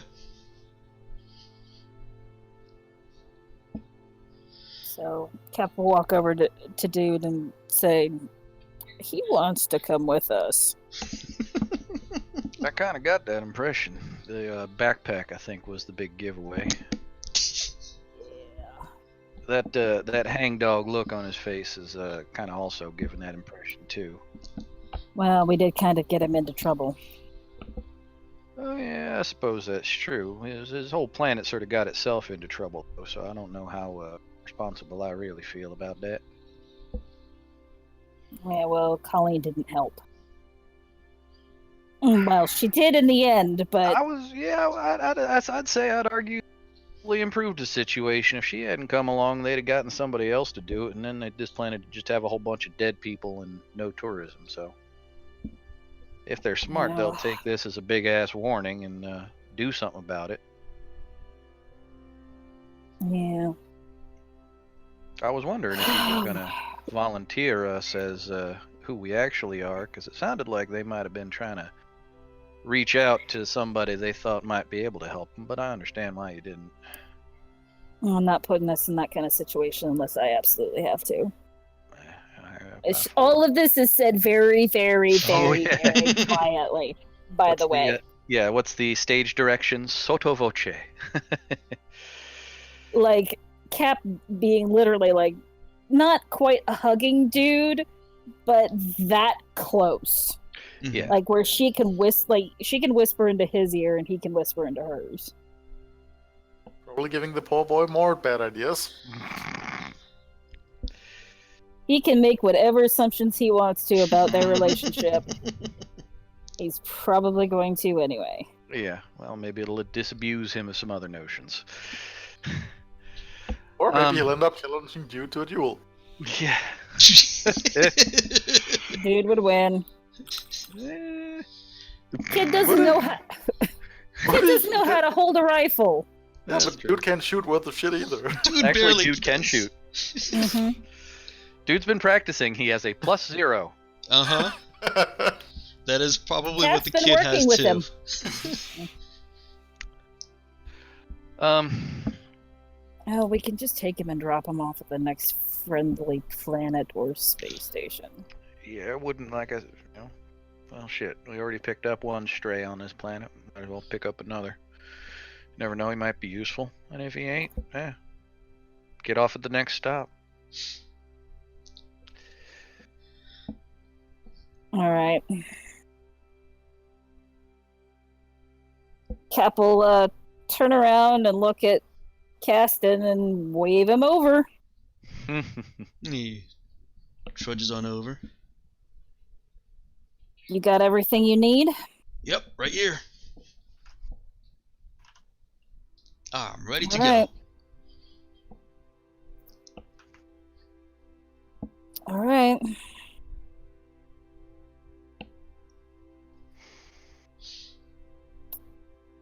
Let's head back to the ship then. All right. Caston joins you on the, it's still just a cargo lighter. The cargo lighter back up to the ship.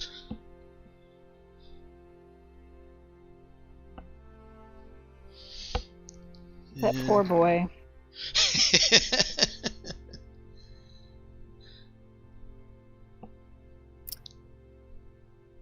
And if you guys are ready, you can make the trip out to the edge of the system. There are no other planets to explore here, and you've been refueled. Mm-hmm. And jump out to, I guess, the next planet in line, unless you want to go backwards. Not yet. Yeah, the buckle belt is kind of a sliding track. You go one way or you go the other way. You don't get too many options. Well, Colleen would talk to Aline about it, or tell Aline to talk to the captain about it, how she wants to arrange things for a family. Okay.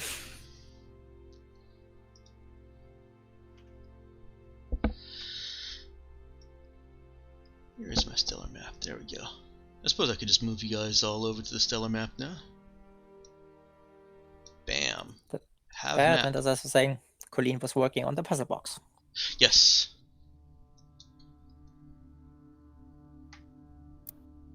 And with map comes music. Different music. Different music. Ooh. So let's see. Did you get other rudders? I will say that you did, but they won't help you too much. Yep. Okay. There we go. They're very unfriendly rudders. I forget, do these... Yeah, these have to be on token layer. These have to be on token layer, otherwise you can't see the name. Which is really annoying, because being on token layer means that I can actually drag them accidentally. Mm-hmm. Yeah.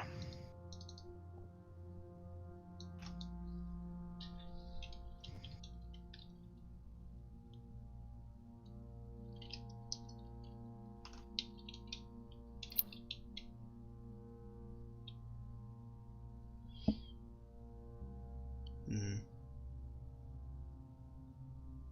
One moment. I changed some things with regard to names.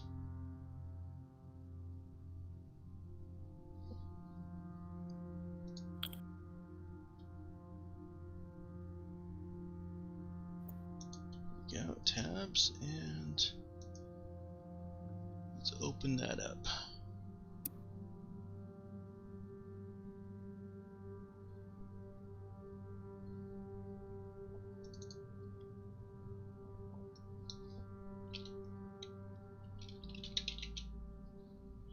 Okay. And one more. Actually, I don't see any reason not to throw a couple more out to you. There you go. Aha! That's where it is. Sorry, one What? of your planet names just made me think of Power Thirst. Hmm? Banana, Fizzbitch, and gun. I have Gotcha. no idea what I've you're talking been- about. I've been. Nah, me and Colleen, we've been keeping our eyes open for March. Mm-hmm.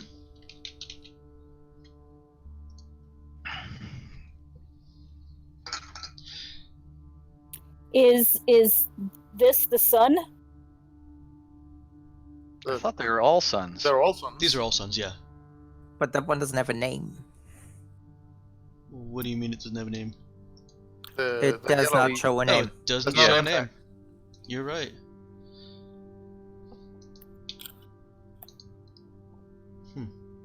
Is that planet placeholder? It says show nameplate. It's on the token level. And yet?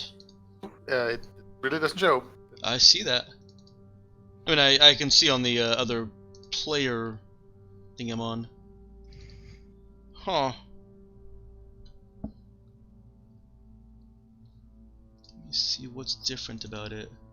Does it say show to all players? Oh, I think I know. It's not show to all players, but I need to set a player permission to see it. There we go. There we can go. see Pana. Yep. Pana, Pana. Weird. That panned out. What? Nothing. Terrible pun. But Yeah. Tish. I actually didn't hear it, so was I saved or? Planet Pana. Yeah, that panned out. That panned out. Alright, that's fair.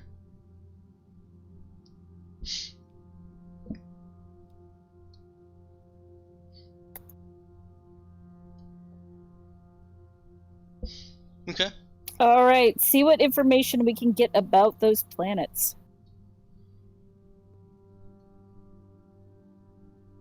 Let me see if I actually have the...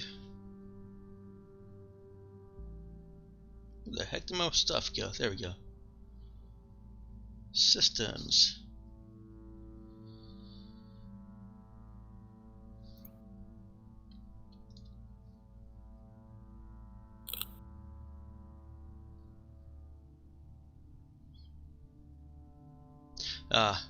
I don't have much in the way of description that I can give to you right now. So, it's a good thing that it's almost 12 o'clock. Yep. I'll leave the decision of where you guys are going to go to next time.